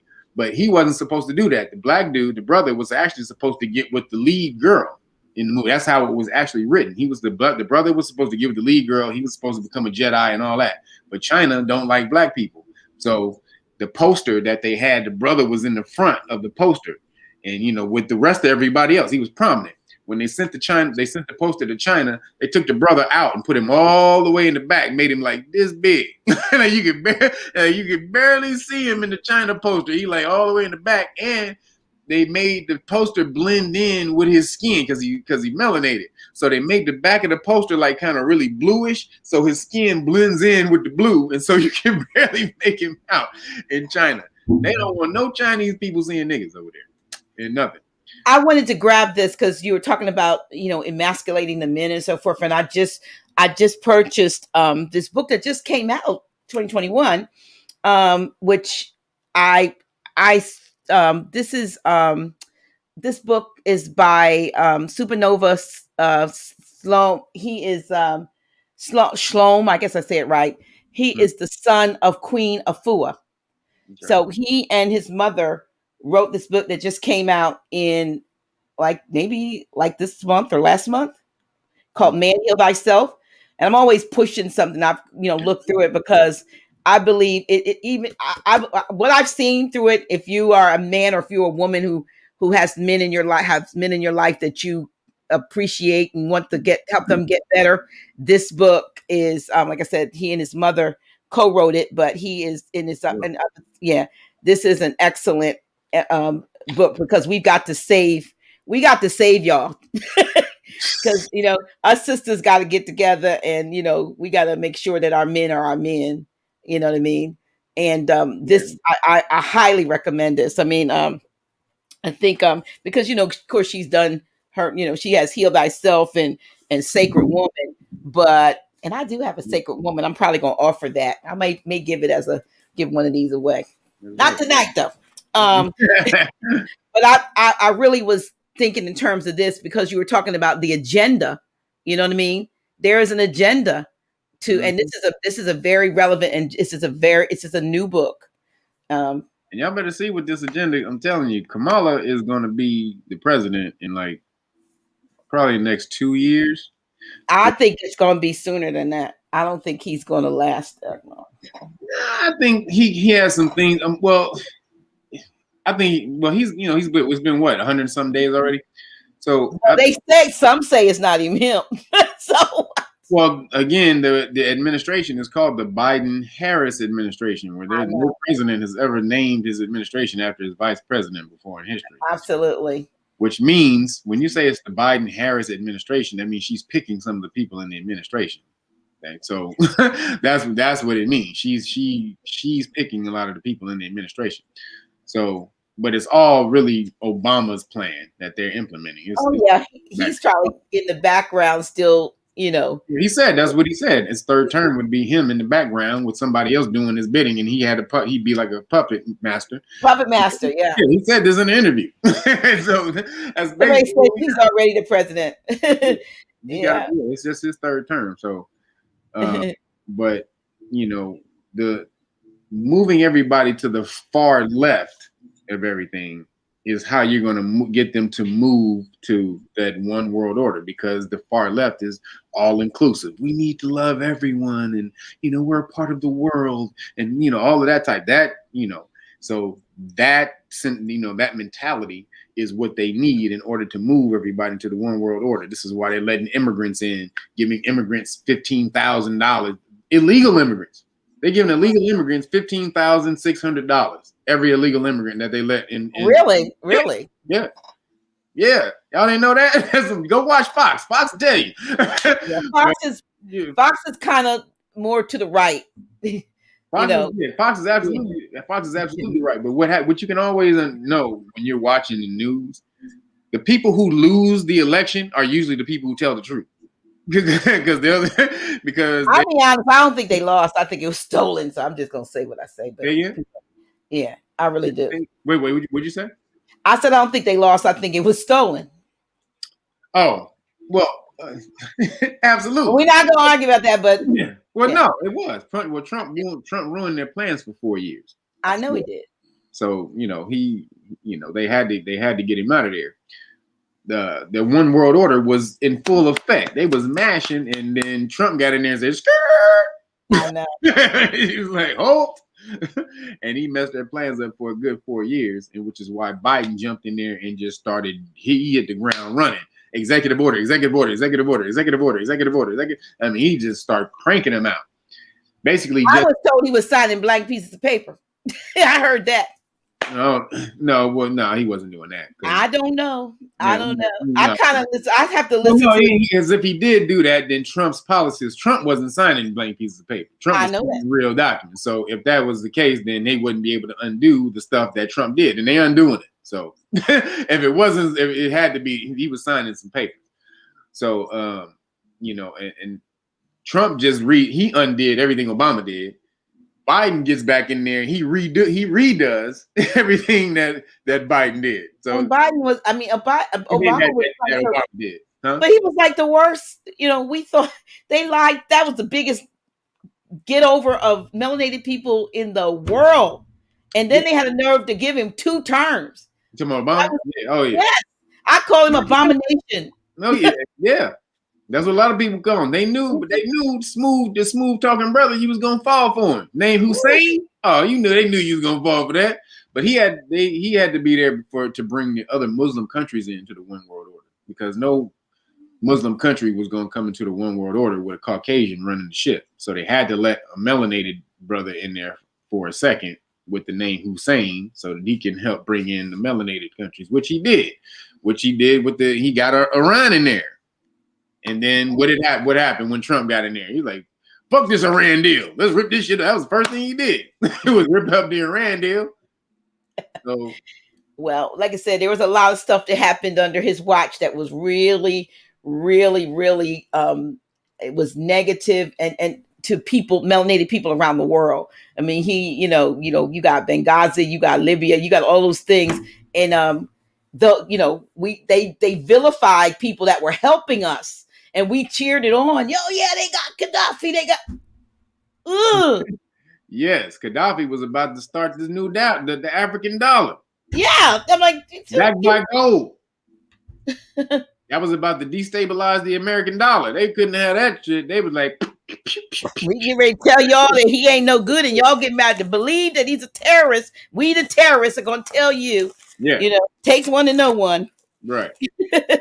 So unless you get knowledgeable about how the world works, you're going to always be catching up behind and left out, because you have no idea what's going on. You have to understand what's going on at the top so that you know how to move when it trickles down, before it trickles down and hits you. that's this is the major thing. But right now, I just want everybody to understand they have this one world plan going on. The shutdown, all the rest of this stuff was the Agenda 2030 that they have going on. They have to get the world to a certain population, by a certain time. But they also have to ensure. Remember, they're terraforming the planet. They have to make the planet more habitable for Caucasian people, which means if melanated people are outnumbering us, then we have to slow down their production. Excuse me, while we also slow down, our death by, the sun kills us. We have to block out the sun. Melanated people outnumber us, so we have to stop them from producing. All of these things have to go down. And, when you're looking at your species in an existential crisis, these things they're going to run by these plans. That's exactly what's going to happen. They're going to be, we're going to be in survival mode. Anybody would, excuse me, anybody would. So you just have to understand it. You can't be pissed about it, because if you were going to get wiped out of existence, you would be doing anything in your damn power to stay in existence too. But not all of what do you call it? I'm trying to make sure I gotta say the right words, but not all modern Europeans are against melanated people. Some of them are out there, trying to give us the truth. Oh, a from a lot of genuine place, not from a them. I'm gonna save my ass place, but no, Oh, from a we have a lot of non-melanated brothers and sisters out there who right. walk the path. I mean, it's there's so many out there, which I is wanted to share something, with on that. Somebody post. Well, Richard, you know Richard Smith that wrote the More Than Mason and the Alien. You know of him probably. Some of y'all do. no, And no. okay, he's a modern European. And he posted this and he linked. He's been on the show and he linked me to this. He said, "Haven't you ever wondered where the word miracle came from?" And he has MIR, and then he has in parentheses mur, MOR, and MUUR. He says plus ACLE, which in parentheses is OC, ocular, and occult. He said the word miracle has always meant vision of the Moor, knowledge of the Moor, and wisdom of the Moor. Unfortunately, with the Moorish legacy being intentionally buried in the backdrop of conventional history, the term miracle was whitewashed into the absurd notions we have today about its definition. I'm not going anymore, but here we go. Telling it, miracle means, y'all listen to this. Miracle means vision of the Moor, knowledge of the Moor, wisdom of the Moor. Yeah. So, he said a miracle, here I go, is an ancient truth hiding in plain sight, presented to us by that historical golden thread known as the Moorish legacy, the lamp of illumination, the Temple of Solomon.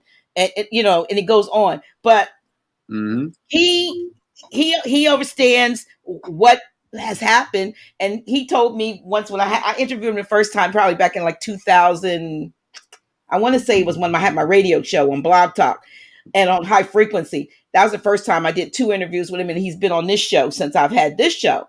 But he said, I guess you wonder how a WASP, a white Anglo-Saxon Protestant would be talking about, the Moors, Mason, the alien, all this stuff. And he said to me, I haven't always been this. He said, I came back like this because, he said he was a Moor. He said he was a Moor in another life.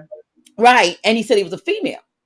And he said, but he was set back as a male, as a white male, quote unquote, so-called white male, to deliver this. Now he angers some other, non-melanated folks, but I'm sure he did. He endears himself. He's got 3 books, the 3rd book coming out. And and then I ran into another modern European or Albion sister who's talking the truth. I don't know if you heard of Michelle Gibson. And yeah, she's a researcher. And matter of fact, she's going to be on the show next week. Oh, nice. And look, I want y'all to be nice, not nice. That's stupid. I want y'all to be good, not nice, because we need to hear, because the prophet said that first of all, he said he was a universal prophet, and he said he came to us because we needed the most, right? We needed him the most. We needed this knowledge. We had fallen so far. We needed that knowledge first, but he said, I'm a universal prophet, and I'm going to leave that the Albion, or whatever he would call them, the European, was going to tell the truth, going to teach us the truth. Because a lot of times we don't believe what comes from our mouths to each other's ear, because it's like, how do you know? If I don't know, you can't know. Right. No, it depends on your willingness to learn, to study, to be open, to take that stuff in, right? And I always say there is you talk about the solar plex. I call that the truthometer. Yeah, your gut. Right. Yeah. So your solar plex is your gut, your truthometer. When you get it, when you let it go there, you'll know whether what you're hearing is true or not. And there are some of us that talk a lot of BS, and there's some of them that talk a lot of truth. Right. So we need to get all that we can get so that we can overcome whatever it is you're talking about that they have planned for us. Doesn't it, just because they have a plan, what's it, man plans, but right? Right. You have to have the knowledge. So again, the great replacement theory is out there, and so that's what they're working off of, is Caucasians being replaced by melanated people. And so and that theory involves a whole lot of things, them dying out, and them being replaced by demographically within different countries. And so there's a video actually that showed that somebody was breaking that off and like kind of showing what it looked like, how you know, there was this many Caucasians in this, you know, this country or this town before this. And then they showed when they started letting all these people in, then the whole country or this whole city got changed, and it started to look like, I think it was Muslims. They started letting like Muslim people in. So it was this Caucasian was like 80%. I mean, this place was like 80% Caucasians or French or whatever it was. It was like some foreign city. And then they started letting all the Muslims in. And in like 10 years, then they showed another picture of it. So they showed 2 pictures of like the main streets, and it was like all these Caucasian people before. And in 10 years, it was nothing but Muslims. That was all that had taken over had basically taken over their whole place. And so they were using that as an example. Like, so when you start doing that type of stuff, this is what's going to happen. People are going to just keep coming in. But, you know, it being backed, they think the idea is being backed by, you know, mainstream politics, as far as left-wing politics, that they want it to be more diverse, and they want more melanated people coming in, because those melanated people are going to vote on the left side, and it's going to empower them. So this is the little faction and fight they got going on. Really though, the right side is fighting to keep America the way it was, selfishly, obviously, you know, of course, because they want to keep their white privilege. But in doing that, they're trying to stop the one world thing from happening. Now they don't have a shot in hell, really, because this plan has been going on for, you know, close to 100 years. Trump and them stopped it for 4 years, but that's, you know, they tried to do it. They almost did it. They almost got another 4 years behind it, but nope. This is why after Trump won, every single day you could not hear anything on any channel, no liberal channel, but Trump shitting on Trump every single second of the day. Nothing but boom, shit on Trump. But it should tell you something. It wasn't, you know, he was all right when he was on, you know, whatever The Apprentice or whatever name of his show, and everybody was, you know, hey, you're fired, da da da. But as soon as he was vilified in MSM, then, you know, everybody jumped on the bandwagon, just like, okay, they're like lemmings, you know, going up. Oh, if everybody going off the cliff here, I'm going. They didn't stop to investigate. They didn't figure out that he was trying to stop a lot of the negativity and the things that had been going on, the underground stuff, the dark stuff, you know, that not only with people and children, but with the finances and with, you know, just the debauchery, and everybody was on that, get rid, dump Trump, do all of this, you know, and they didn't realize that they were rooting for their oppressor. And it was sad to me. It was at the very beginning, I didn't know any better. At the very beginning, I'll be honest, I didn't know, you know. So when that thing was going on, the election and all that first one for 2016, was like depressed. Yeah, everybody was. No one knew what was going on.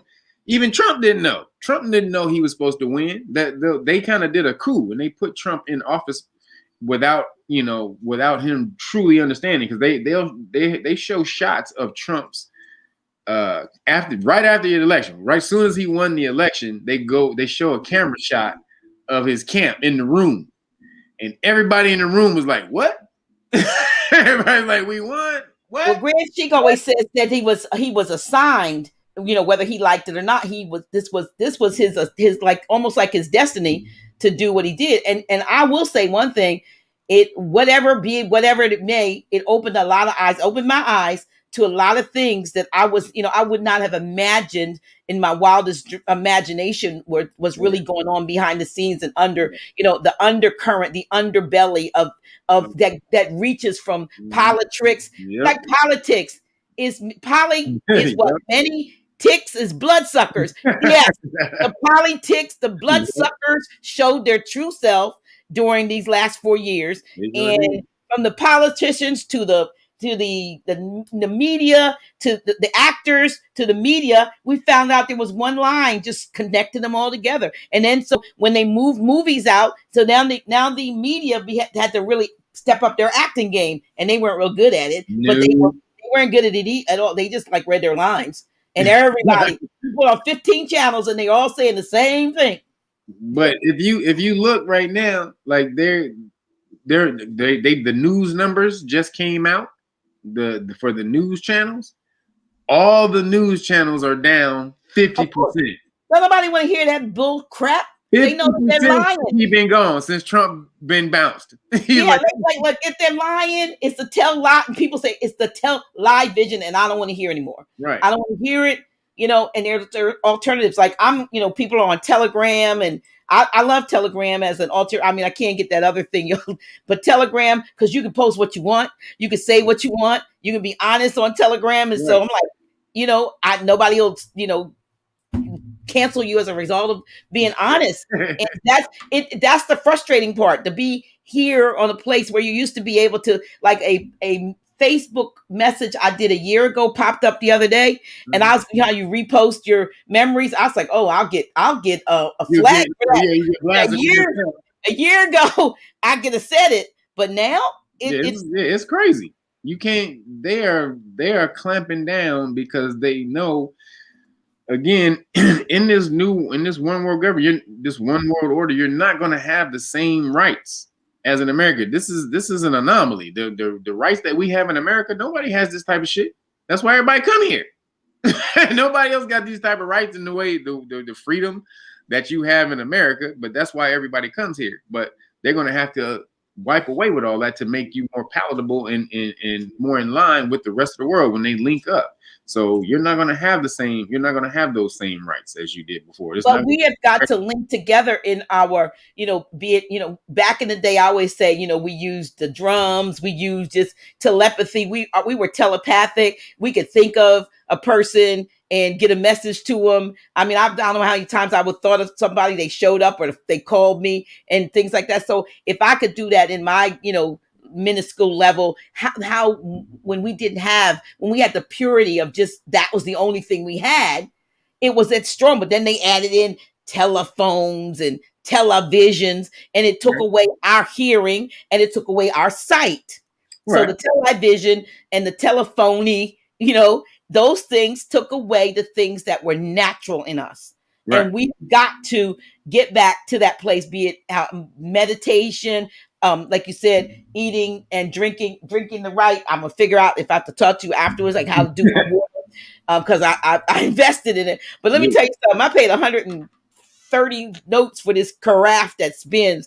I was thinking, well, maybe the water is like a what do you call it? A vortex or something. And then they talked about moving water or something. But this thing right here, you said just drink that water. Just drink. Yeah, that turned literally. I tested all. I got water tester too. I test the water all the time. It goes. Now, where do you get where do you start from with the water? Just is it bottled water that you put in there? Is it tap water that you putting in there? No, I put a filter on my tap. So my tap has a filter on there, so it's filtered water. So I have a new refrigerator with a filter in it. Would that be considered? Yeah. Okay, so I could take it from that instead of going out and buying. You have filtered or distilled water, filtered or distilled water, and then put it in, and it'll turn the water alkaline. But definitely not tap water. Okay. No tap. It'll turn the tap water alkaline too. Tap water is actually is slightly alkaline already. Like if you put tap water in a glass and just tested it with alkaline drops, it'll turn green. It's slightly alkaline. That's because they put all the with all the other chemicals in it. They put calcium and and potassium. Somebody said, what about fluoride and stuff like that in the water? Fluoride is highly in it. That's what I'm saying. That's why I say don't drink it. But they put minerals in the water to make it alkaline, but along with all the others, they also put arsenic in the tap water, which they'll tell you if you go to the website and look. There's a list of all the chemicals that they put in the water, and so arsenic was right on there along with all this other bullshit. So, but you have to filter the water. So if you got a refrigerator filter, get one of those little filters, like you can buy a 30 Brita filter. You can put on the tap, on the faucet of the tap. You can do that and put it in, and then put that in the thing. Those filter pretty well, but I would ultimately say buy an under the sink filter because those things work the best. You can also buy an under the sink filter that will turn the water alkaline too. You can get all those on Amazon. But if you don't have a couple thousand or so for that, a couple thousand. The one that the filter that'll turn your water alkaline under your sink is like $200 on Amazon. And I didn't know. I got the one. It was funny because I got the regular one, and it was $150. And then I looked and I was like, and the alkaline one was only $189, and I didn't see it till after I bought the regular one. I was so mad. But yeah, you can buy an alkaline water filter, under the sink filter, for like $189 on Amazon. It don't cost much. It cost much back in the day when they came out, but nowadays you got so many people making this technology.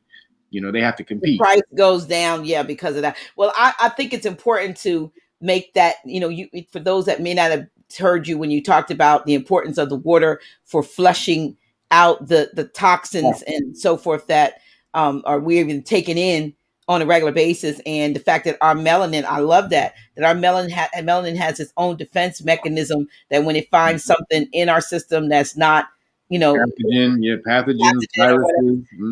It grabs it, and that's I've got a little bug flying around me. That's what the air purifier that I have. It actually goes out and grabs things in the air, right. And it binds it. And then it drops it. That's what I've got. That's an air ionizer. I got one that covers 3,000 square feet. My house is not 3,000 square feet, but we've been doing a lot of work here, and so it seems like sometimes we just kind of because you cutting drywall and different stuff, and so that stuff is like keep that air clean. I would also the ones that they use in the in the hospitals are the best ones. Those are Honeywell air purifiers. So anybody listening, the Honeywell air purifiers are the professional ones that they use in the hospitals. Honeywell HEPA, they call it HEPA air.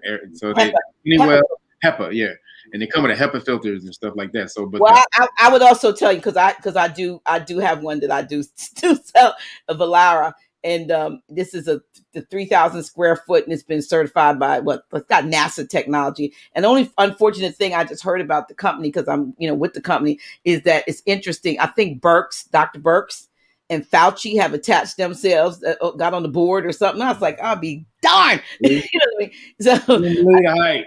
Telling you. Don't believe the hype. Don't believe nothing that Fauci and them jump on. Oh, I don't believe it. No, they just joined the board just recently, but I'm like, why? Now, why are you trying to get, you're still trying to tell us, this, that, and the third about it. Somebody was saying that people who've had the C, I'm switching. Some people who have had the C were told they would have like some kind of immunity, and now they're being told that they still have to get the V and or wear a mask. Cause so it seems like every day they switch up as to what. Because it's theater. And that's what Rand Paul called Fauci out a couple of weeks ago in Congress. He said, man, isn't this just theater? No, it's not theater. Like, wait a minute. You said if you get the vaccine or if you get the VC that you're immune. He said, so why do we have to keep wearing masks? He's like, well, no, it's not really theater because, there could be another strain. He's like, no. He's like, wait a minute. He's like, you're not making any sense. If I get it and I'm supposed to have the antibodies, then I'm immune. Or if I get the VC, that's supposed to make me immune. Why are we still wearing masks? He said, that's just theater. He's like, if I'm supposed to be immune or have antibodies, then why am I still wearing a mask?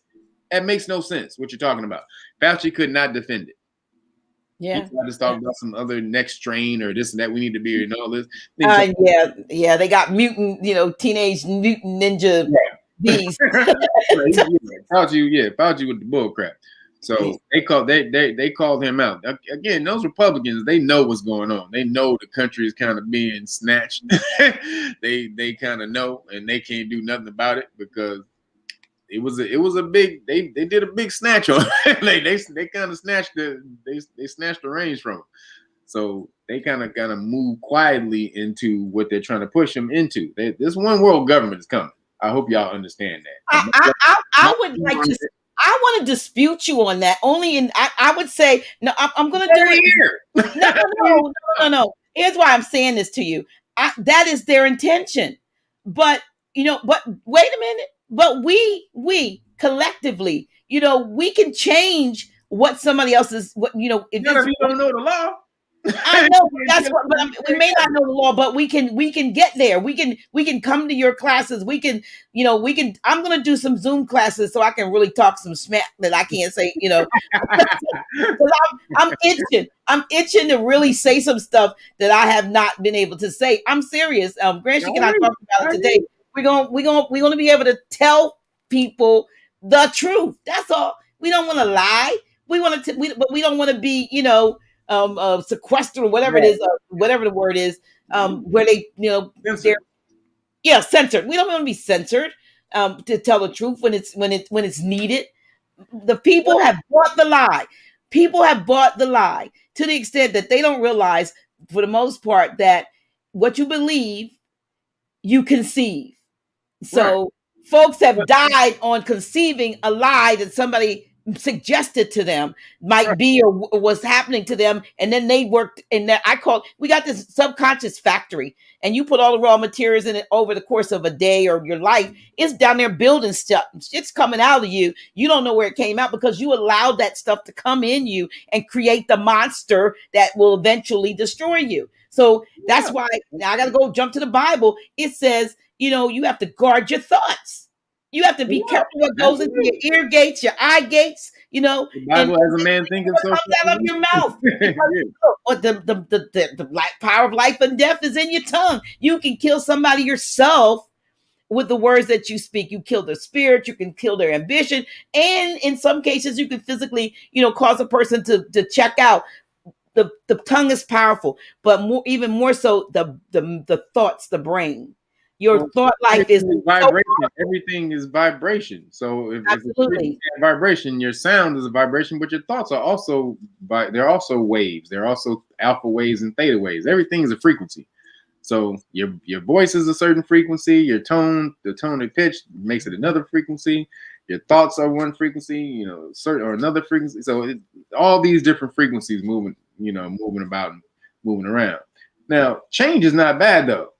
So, change is not always bad. You're the dominant factor. Good. Huh? You think a one world government is a good change? The dominant factor in the universe is change. So that's if you try to get past that, it's not you're going to lose. you're going to lose. You're going to fight in the universe's change. You're going to lose. Call me just an optimist, though. I'm optimistic that I have the power to change anything I want to. And even if I only change it in my own world, then I change. I'm never going to believe that whatever that is greater or more powerful than what I am or who I am. And you shouldn't. However, don't ever believe that you're greater than the totality of the universe. No, you are a part of the universe. I'm a part of it, let me finish. Okay. When the universe is talking to you, the universe will talk to everyone. There's no one that the universe doesn't give signs and talks to and all this and that. So if the universe shows you that these things are changing, these things are moving, these things are changing, it'll show you, hey, check this out. Check this out. Check this out. If you choose to ignore those things and be like, yo, you know what? Fuck all that. I'm going to be where I'm at. I don't care if this is changing. You're going to get ran over by a Mack like a Mack truck.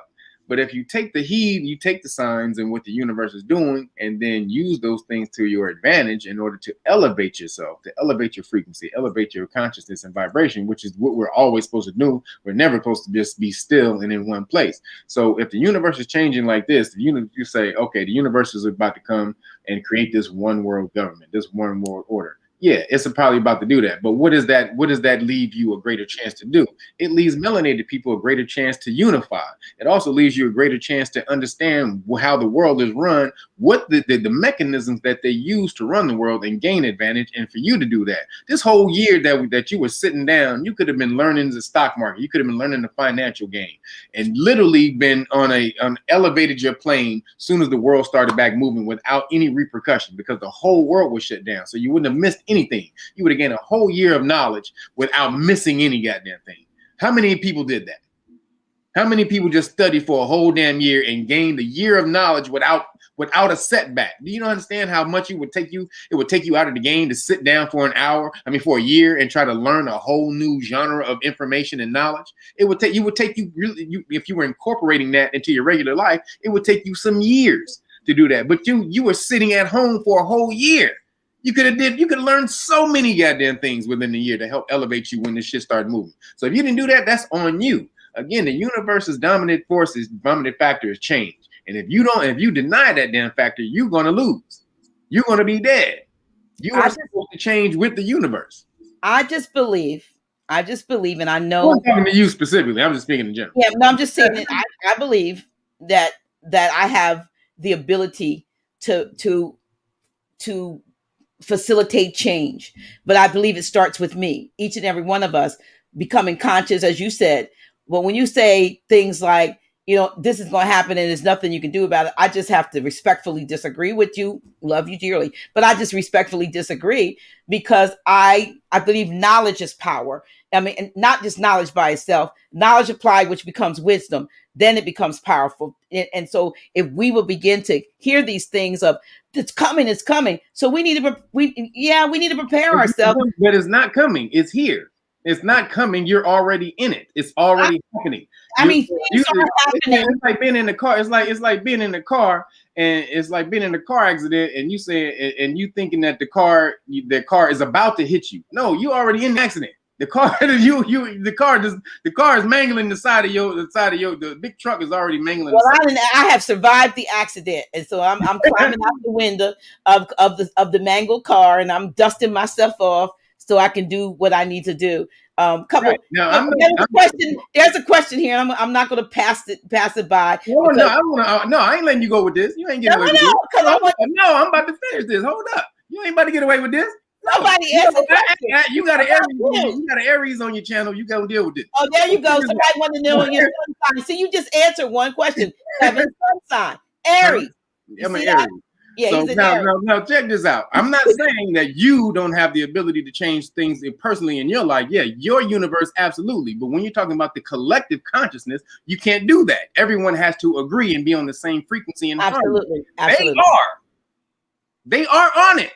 They've been working your science for at least thousands of years by now. Of course they have. Yeah. Not that. So you are set back. You're not on that. No one, melanated people aren't on that type of science right now. And when you get back to that, then you can control shit. But they're on it. We are not. So we can change things if we were doing our science, but we are not doing our science. Okay. So the thing is, we have to deal with things as they are, not with how we want them to be. As they are, they're working the science and changing things. Now if we collectively get together and start working these sciences, we absolutely can do that. But we need to start making that path towards that. Now, as we're doing it though, you are in it. You are in the change of you are behind enemy lines right now. You are behind enemy lines. So you need to be able to do what you need to do to take advantage of that. Most of that is learning how their system works. That's literally, you cannot move within their system if you don't know how it works. Learn their system, master their system, and then learn how to tweak it and take advantage of it. That's what I'm talking about. Then, we can do everything after that. We can collectively come together after that, but we don't know their system. If we don't know the plans and what they're doing, we can't do anything. That's one of the reasons why I follow a bunch of them, because I want to know what you should. You absolutely should. I follow almost everyone that I listen to of the last several months has not. Most of them have been them, because I want to know. I want to know, and I can pick up when there's when I can see there's one person in particular, and I'm like, don't get a good energy from them. Yeah, because I see their fear of us, and it shouldn't be about Republican or Democrat. You talking about either one, or just Republican? I'm just talking about this person is a modern European who's fighting probably more on the Republican side, which is probably more of the trying to save the republic, so to speak. But I hear fear in her voice about us, and I never hear anything about us except the fear of what's being pushed. How they're using for the most part, we're not in the doggone Black Lives Matter movement and stuff. No, I mean, we might run around saying Black Lives Matter, not me, but right. They might run around saying it, but they're not in the movement, because the movement doesn't have a damn thing to do with us. Right, and it's two different things. It's the movement and the organization. And the movement is the people out doing this, marching and doing that. They don't have nothing to do with the organization, who just made $90 million last year, and the owner and the leader, she just bought 4 houses. within the last 4 years. So, and a lot of that went to, the Democratic Party campaign. So, right. But the thing of it is what I'm saying is my naivety. Maybe I'm naive in my thinking, but I still believe that if we, each one reaches one, and this platform reaches a lot of people, and from a standpoint of changing our thoughts away from being fearful, the Right. stuff that is being broadcast across the MSM, mainstream media, and all of those things, all of that fear mongering, all of this, that's the stuff that we need to get away from.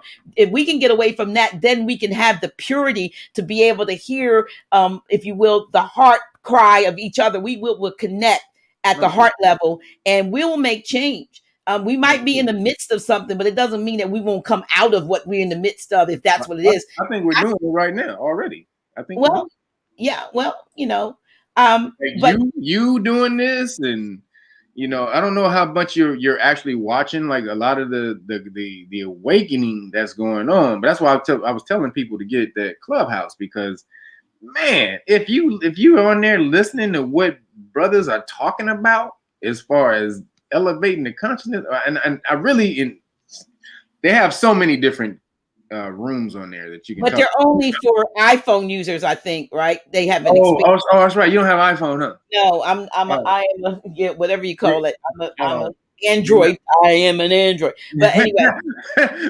But no, they're gonna do Android in July, and it's man, I would have advise somebody to get some type of Apple thing, because they are breaking off so much of this financial knowledge on these platforms, especially on Clubhouse. They're doing it so much on Clubhouse that there's legislation to get Clubhouse sanctioned, to get Clubhouse censored. They've tried to write bills because brothers are on there. We are breaking off stuff about the VEED, about the VC, and so on Clubhouse, what happens is those conversations, they get erased, just like on Snapchat. Like when you take a picture on Snapchat and it disappears. So those conversations, when you close the room, they're erased. No one keeps them. So people are coming out now, and they're going to Congress and trying to lobby Congress to censor the Clubhouse app, because they're saying the false information is being spread on these apps. But that's not what's happening. We're telling the truth on these apps, and that's why you see brothers and sisters be like, nope, I ain't taking that, because it's a lot of brothers. It's actually a lot of doctors. It's a lot of melanated doctors that are on Clubhouse breaking off. Don't do it. And so the information is flowing. Well, I would say, join me. I don't have Clubhouse, but Telegram is for iPhone users. Yeah, and Telegram too. Telegram users. I'm on Telegram, and I did do a group, but I didn't invite anybody to the group. I would love to. If y'all come on Telegram, look for Naila L on Telegram, and let's connect, because I will do some group stuff on there, because they don't censor us on Telegram. So right. Telegram, you can only post though, right? You can only post on Telegram. No, you can put videos. Well, you can. But I mean, you can't talk to them. You can't there's not a room where you can talk to everybody at one time. You can do like groups. I'm not sure. I haven't done the talk. I know you can call somebody on it. Oh, okay. You should be able to do. So you can do groups, and you could do you could do channels and all that stuff. Oh, okay. So Telegram, you want to make sure it's the Telegram Messenger that you get, and that is we're not. Why do they have two different Telegram apps? There's something else that says, because people say which one, and it's the one that says Messenger. There's something else that's called Telegram when you go into the App Store, but it says Telegram Messenger or Telegram something else. But that is a way of of connecting. And I don't think somebody says you need an invitation. To what? To Telegram? You don't, because when I found it, I just found the app and downloaded it, and then I was on. So you might need an invitation. Oh, yeah, right. You only need an invitation on Telegram if somebody creates a group and you want to join their group. That's true. Then there's some things that are open, and you could just join. Like, I follow some of them on there, and I didn't have to ask them. Just like, I want the information. So, but there was a question, because you seemingly, and before, I can't go without saying this, because I don't want people to think that I'm ignoring them. But a couple people were questioning whether or not you were were you nationalized? Because if you're talking, they felt like you saying something that was contrary. But you're teaching. Well, you teach about Moors. I mean, you were Moor, right? Yeah, everyone's a Moor. Every melanated. Everybody's a Moor. So right. But I mean, I just wanted to make sure I posed the question. Yeah. So yeah. So I'm gonna be putting. I think my group Yeah, on. what was the question? What was the question? They That was wanted it? to. Was Let I me a see if Moor? I go back and find, because you wouldn't let me say it, because remember back then you was like, no, I'm not gonna let you say it. And now it flipped so far down, I don't even know what it was, but let me what they ask. Oh God, I don't even know where it is. What they were asking the question. I don't know. Stop it. Like I don't know. I don't know what it is. I don't know where it is. But I appreciate you coming on here. I think I have a channel on Telegram called Dr. G on Point. I think that's what it's called. Really? I'm gonna start putting some stuff on it. It's called Dr. I'm pretty sure it's called Dr. G on Point. And but if you join Telegram, I did. I'm gonna join that. I'm gonna join that group. I did want to tell people though that I did create these the people who are trying to learn the law. I created these police stop flashcards. oh yeah, yeah. So You got flashcards now. yeah, these are flashcards. So this is now you can. This is never been easier for you to learn the law, and most people, it's hard for them to sit down and learn the concepts of the law. But this is a stack of like 40. This is 40 cards. It's basically the 40 things that will happen to you at a police stop. Excuse me. Also teaching you about the things about police stop. What is a Terry stop? What is reasonable articulable suspicion. And so I have a question, since you're talking about police stops. The young man that was just murdered Sunday. Oh, Dante. Yeah. They claim that the policy enforcer reached for the wrong weapon, thought she was reaching for the taser and reached the gun. But from a standpoint of what you have there, are those cards for learn? I have what you sent me, the what you hand to the So yeah, you mean the constitutional rights. So yeah, so this is what you would hand the police.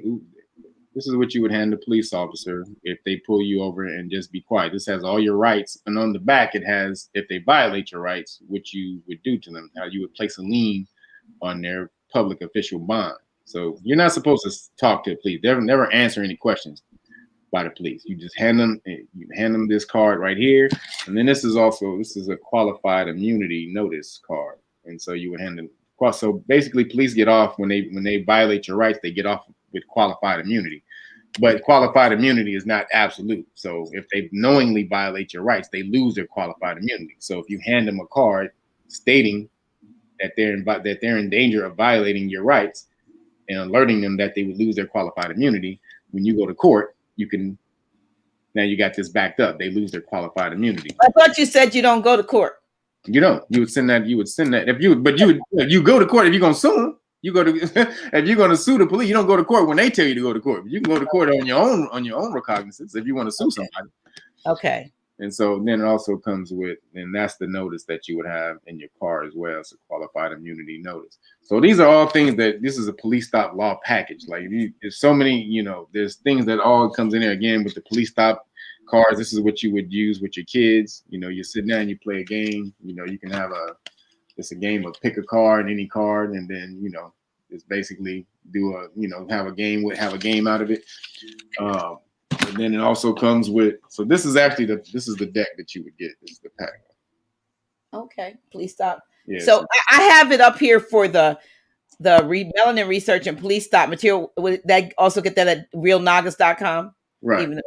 Okay. This is basically what you would really need, though. This is the Know Your Rights manual. And so all of that stuff, all of the things that are on the police stop law cards, all the questions, everything, plus way more, how to file a lien on the police officer's bond, all of that stuff, how to sue a police officer, all that stuff is in here when they violate your rights. So this is actually the new version. I just revised this. This just came out last week, about a couple weeks ago. And so this is a brand new version. Not too many people actually have this. I'm gonna send this out to maybe about 10 or 12. Do I have that? Well, you don't have this one. Sorry. Okay. I did. I'll send you the new one though.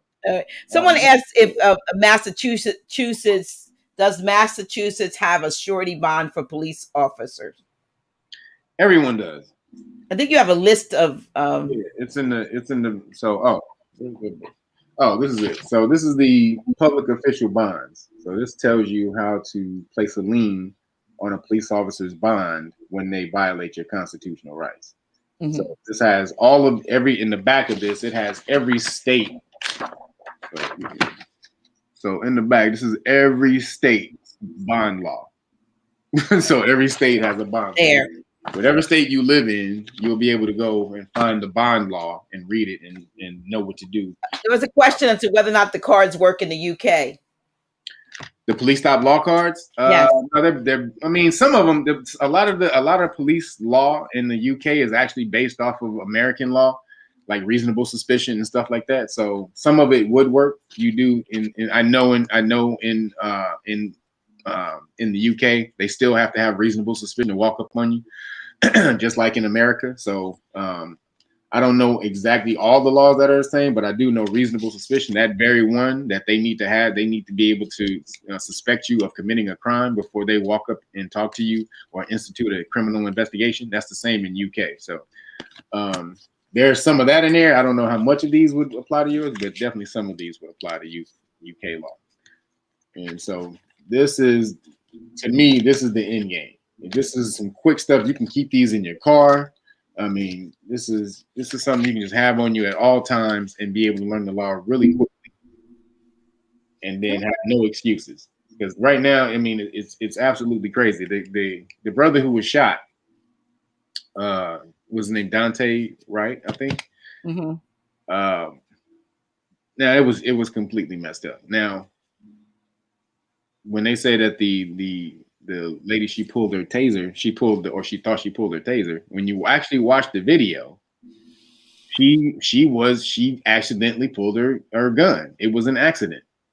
It was an absolute accident. She thought she had a taser. She yelled taser about 20 times. Like almost, she was like taser, taser, taser, taser, taser. And so that's why the other officers backed up and she thought she tased it. Now, the brother, he shouldn't have done what he did. Which was what?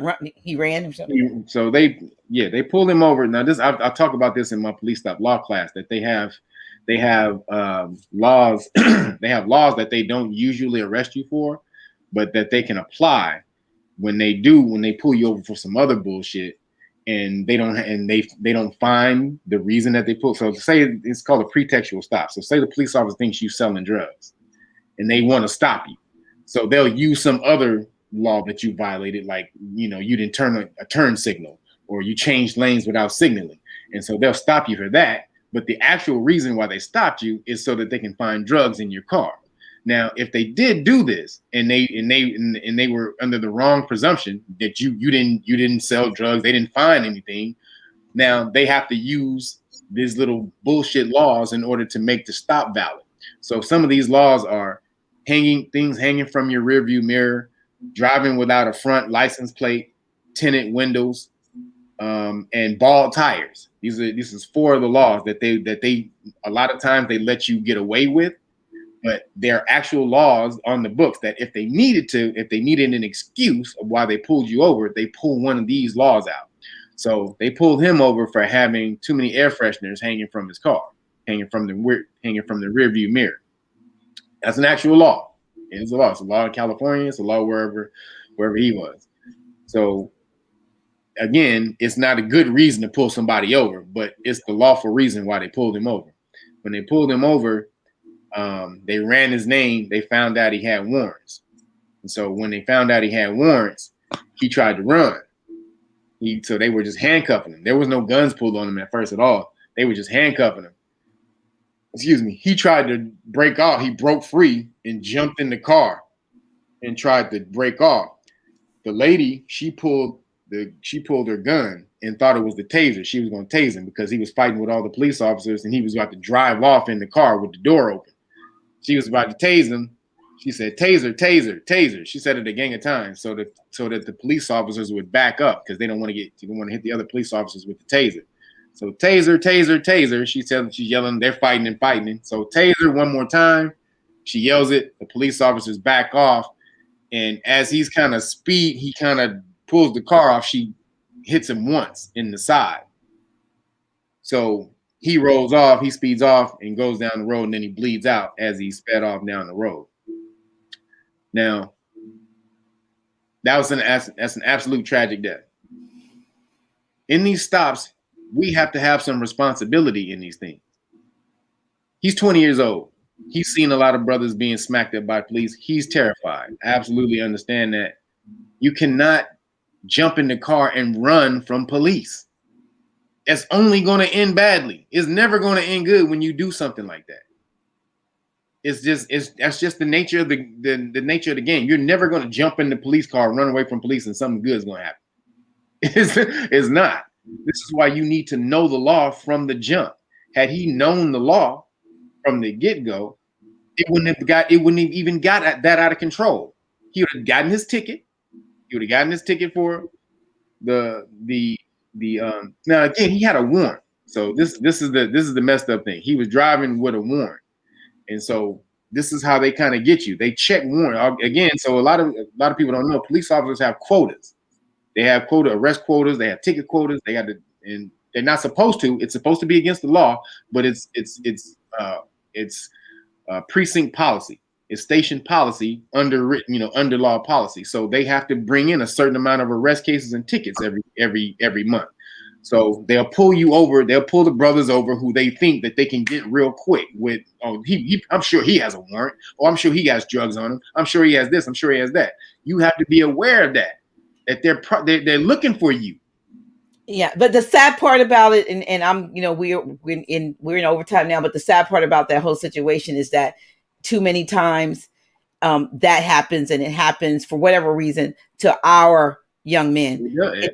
They don't pull over those other young men. They pull over our young men, and it's almost as if it's something in the brain that says, "Got another one." Yeah. And that's the sad part. And then the environment that we're in today, we know that this divisiveness is they're trying to, I think they would like to create a war.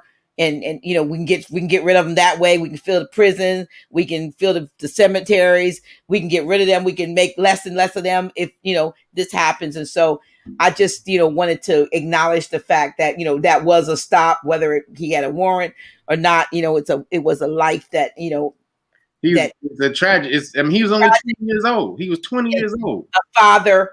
And possibly even had his child in the car at the time. I'm not sure, but at least his girlfriend was in there. And so he had. I didn't hear him say. I heard on the news that they were saying that possibly the baby was in. He had a toddler. I know. I saw pictures with him. Yeah, I did too.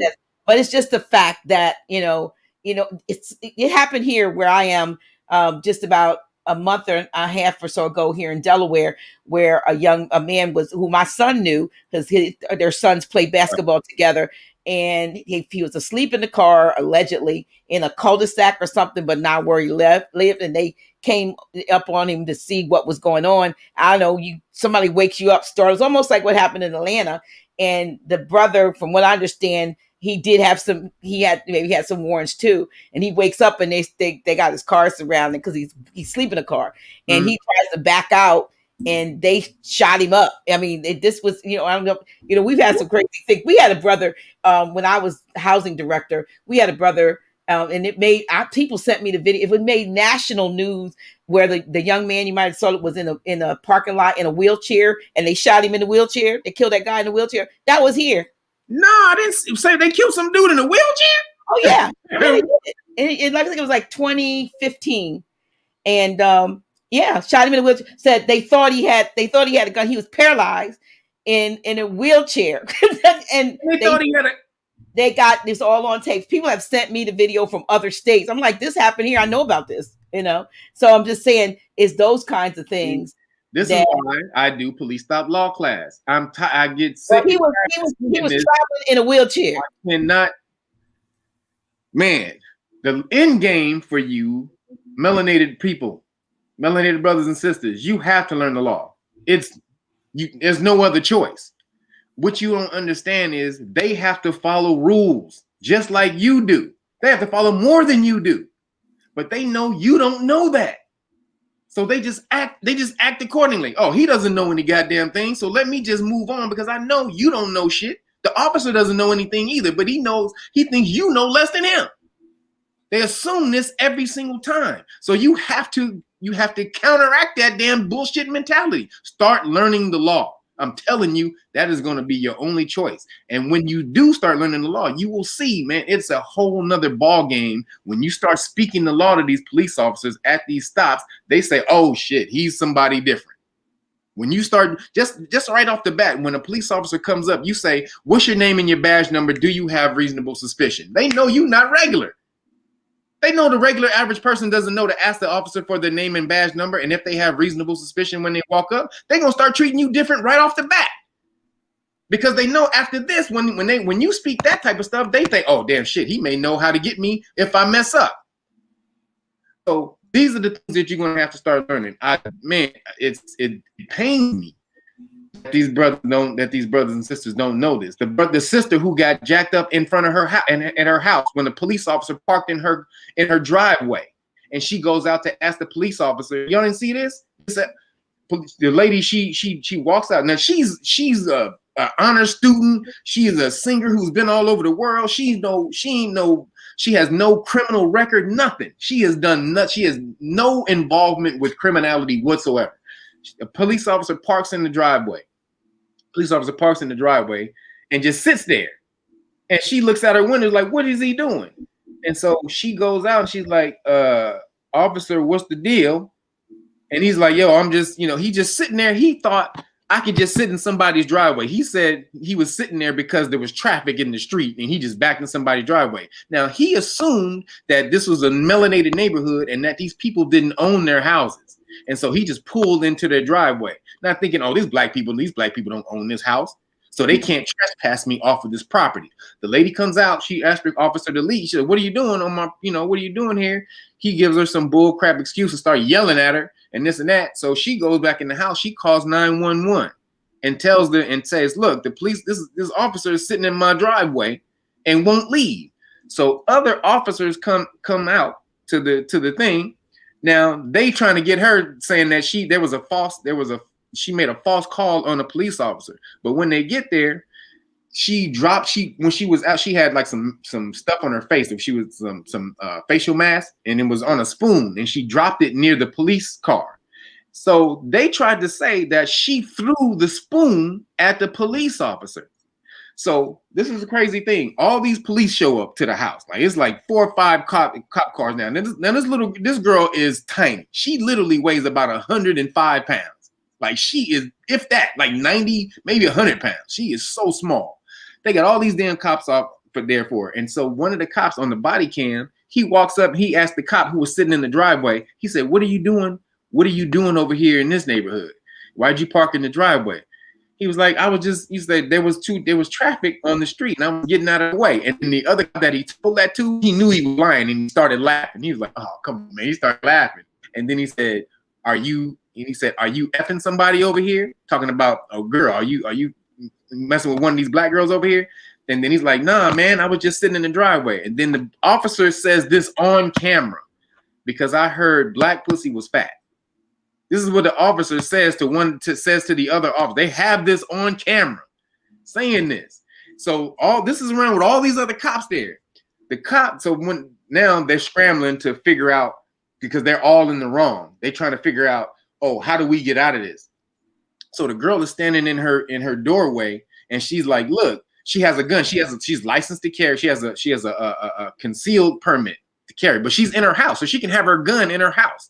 She's like, look, y'all ain't coming up in my house. Don't come up. She didn't threaten the cops at all, but she showed them that she did have a weapon in the house, but she legally had the right to have it. She's like, y'all ain't coming up in my house. Y'all was already legally in my driveway. Y'all not coming up in here. They bum rushed her, said that she assaulted the police, basically throwing the spoon at her. She said he threw the spoon at her when she was in the car. They bum rushed her in her house, slammed her face to the floor, busted out her 2 teeth. her 2 teeth were on the ground or on the floor, on her floor, when they snatched her up. She gets a whole case behind. She gets a whole case behind this, basically assaulting a police officer, all this, and it's still ongoing. This has been months and months and months, and the case is still ongoing. The police video shows that she didn't do anything wrong. Now, the only thing that she didn't know was certain laws. She didn't know how to trespass the police off of her property. If she had understood how to do that right off the bat, none of this would have happened. Then also, she didn't understand the rights of police, what they were able to do while they were on her property or coming in her house. You have to be able to know these things and assert them on camera. If you do this, the police officer gets in trouble. They get in trouble, and you have to do this type of stuff. So I'm just saying, that's some crazy stuff that, this stuff woman, you know what, we got to protect ourselves. Like, we got to go back to doing like I've had my Palo Santo. We need to go back to doing this stuff. Yeah. Energy. You're right. Energy. The energy got to be right. The energy. You're absolutely 1,000% correct. Listen, I want to thank you for coming on the show, my brother. I love you. Yeah, you got some folk in the chat that they ain't taking too kindly to me and this doggone thing. It is. I don't know. Is it a fruit fly or what? But I don't know if you guys see it on the camera. But I'm having a fight with this. But I want to thank you. I'm saying to some folks that they don't everybody don't agree with everybody. So come on. This is where El Banjo. Where are you? I see you, but you okay? Thank you. She said a great show. She's my policy enforcer on the show. So, but listen, everybody don't agree with me, go to my channel and leave a comment, and I'll break you off. Right. Yeah. But listen, okay. But I want to thank you. I want to thank you for coming on. Thank you for this conversation. Thank you for having me. The information. Thank you for the work that you've done. You got these great t-shirts. I just want to tell everybody, if you order the Melanin book or research, the hard copy, you get all the police stop law stuff for free. And so I have 98 decks of these police stop flashcards. So if you buy for the next 98 decks, if you buy the hard copy Melanin book, I'm going to throw the police stop flashcards in with the whole thing. So and that information is right here on the screen. And we appreciate your support of the House of Reawakening Minds. Grand Sheik will be here on Friday. I mean, he's literally here right now, but he'll be live. Look, I had to grab him when I can. Brother Josh. Yeah, well, he's not in the room. He's in the building. So, but he will be on Friday, and appreciate each and every one of you, and definitely appreciate you, Brother Kevin, for your insight and for your work. Also, your t-shirts. I don't know. I mean, the real. Reel Nagas. Yeah, they can just go to realnagas.com and go to. Right, you got some great t-shirts. Speaking of t-shirts, yours truly. Thank you for the information that you gave me about t-shirts, and then I found a more that does t-shirts in Boynton Beach, Florida. The brother is does he do art too? He doesn't do the art, but he does DTG, direct to garment printing. Mm-hmm. Which is what I so I got about 10 designs. Did he hook you up? Yeah, they're coming out so soon. There'll be some t-shirts. I hear people say there'll be some merch. That's the lingo. We don't have merch. We'll have t-shirts. But I got House of Reawakening Minds. I got one for that, and I got some other stuff. I got one that I can't. I'm just so excited about it coming out that I keep the idea to yourself. Don't. That's right. They'll see it when it comes out, but. Thank you for the inspiration. Thank you for giving me, the insight. I was going to go that route, but I was like, oh gosh, I couldn't even figure out how to sign up right. But thank you. No, absolutely. Anything, just let me know if you need information. I'm always here. Right. So thank you. Appreciate you all. Appreciate each and every one of you, even the ones that's being disruptive over there. Everybody's not going to 100%. You don't have to agree. 100% with whatever people say, but please, I have to make this thing respect the chat. Please respect the chat. And please don't say the same thing over and over and over. I detest it when somebody puts the same thing up like over and over. I don't detest them. I detest the action of people putting the same copy and paste the same darn thing. Oh, I saw it when you put it up there the first time. Okay, so don't do that to me, because sister don't like that. It's not, you just like, you want to be seen. I saw you the first time when you said it, so I appreciate you and love you. Are they pissing you off in the comments? No? Oh yeah, they mad with you. They angry with you. You have to go. Let's go back. They were. I didn't do any block parties today. People are entitled to their position, but but I'm like, respect the chat. Look, I didn't come on last week, right? My son was visiting from out of town, and I got calls from people that, one in particular who told me people were calling him, texting him like, "Where's she at? This is what we do on Tuesdays." I'm like, okay. Okay, so if that's important, then when I do come on, respect the chat. Just respect that I have to get somebody to come and give you some information, whether you agree with it or not. But I'm saying this with like, block party. Look, that's what Jasmine said, block party. There's a song, I may have to play a little bit of that. Say, let's have a block party. Remember that song? But no, you gotta be there. They need you. Yeah, where were you? What happened? We don't know what to do on Tuesdays if you're not here. Did you say that you weren't going to be here? No, I just didn't come on. I didn't know what. I just didn't show up. I took a day off. I took one day off. Yep, I took a day off. My child was here from Atlanta, and so I spent some time.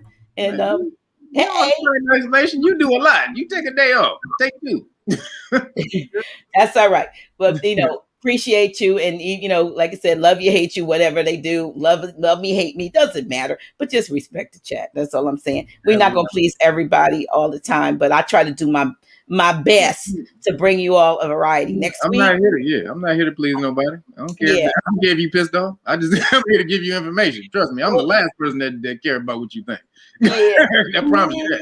Next week, like I said, I'm bringing on the sister, from the European daughter, and please, I hope that you all will respect the fact that this person has kind of got some world renown. I'm bringing somebody, not that you don't, because you got world renown too, but when you can get somebody to come on your platform and give you some truth that you may not have otherwise gotten, then I'm just happy that she said yes. You know what I mean? She'd like to come on this platform.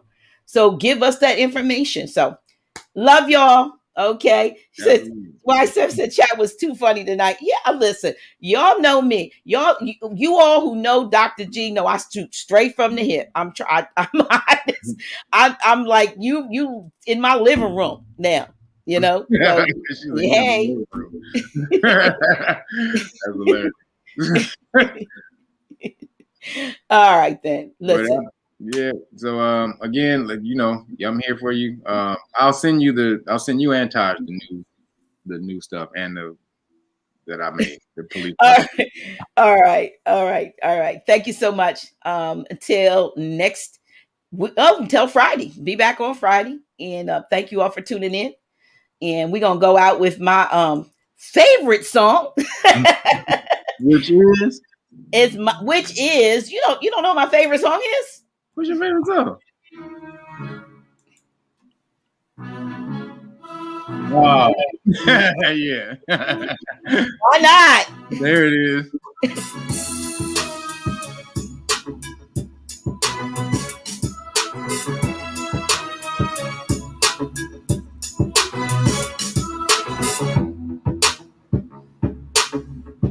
Dr. G. Really? Who's she? Yeah, that's me. Dr. G.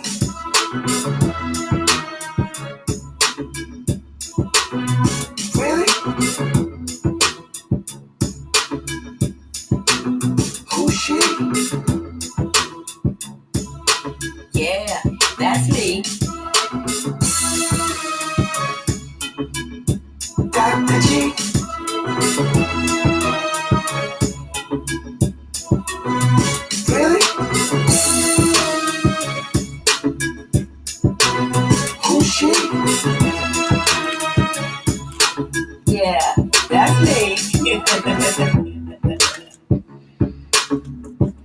Dr. G.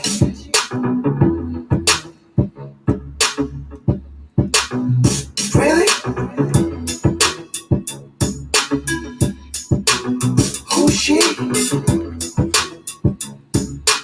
Yeah, that's me. Dr. G.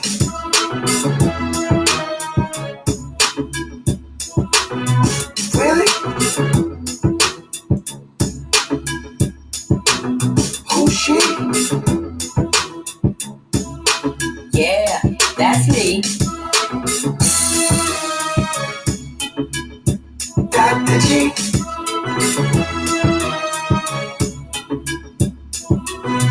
Really?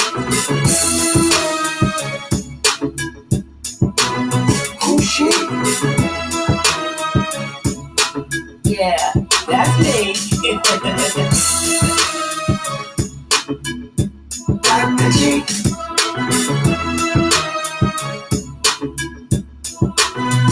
Really? Who's she? Yeah, that's me.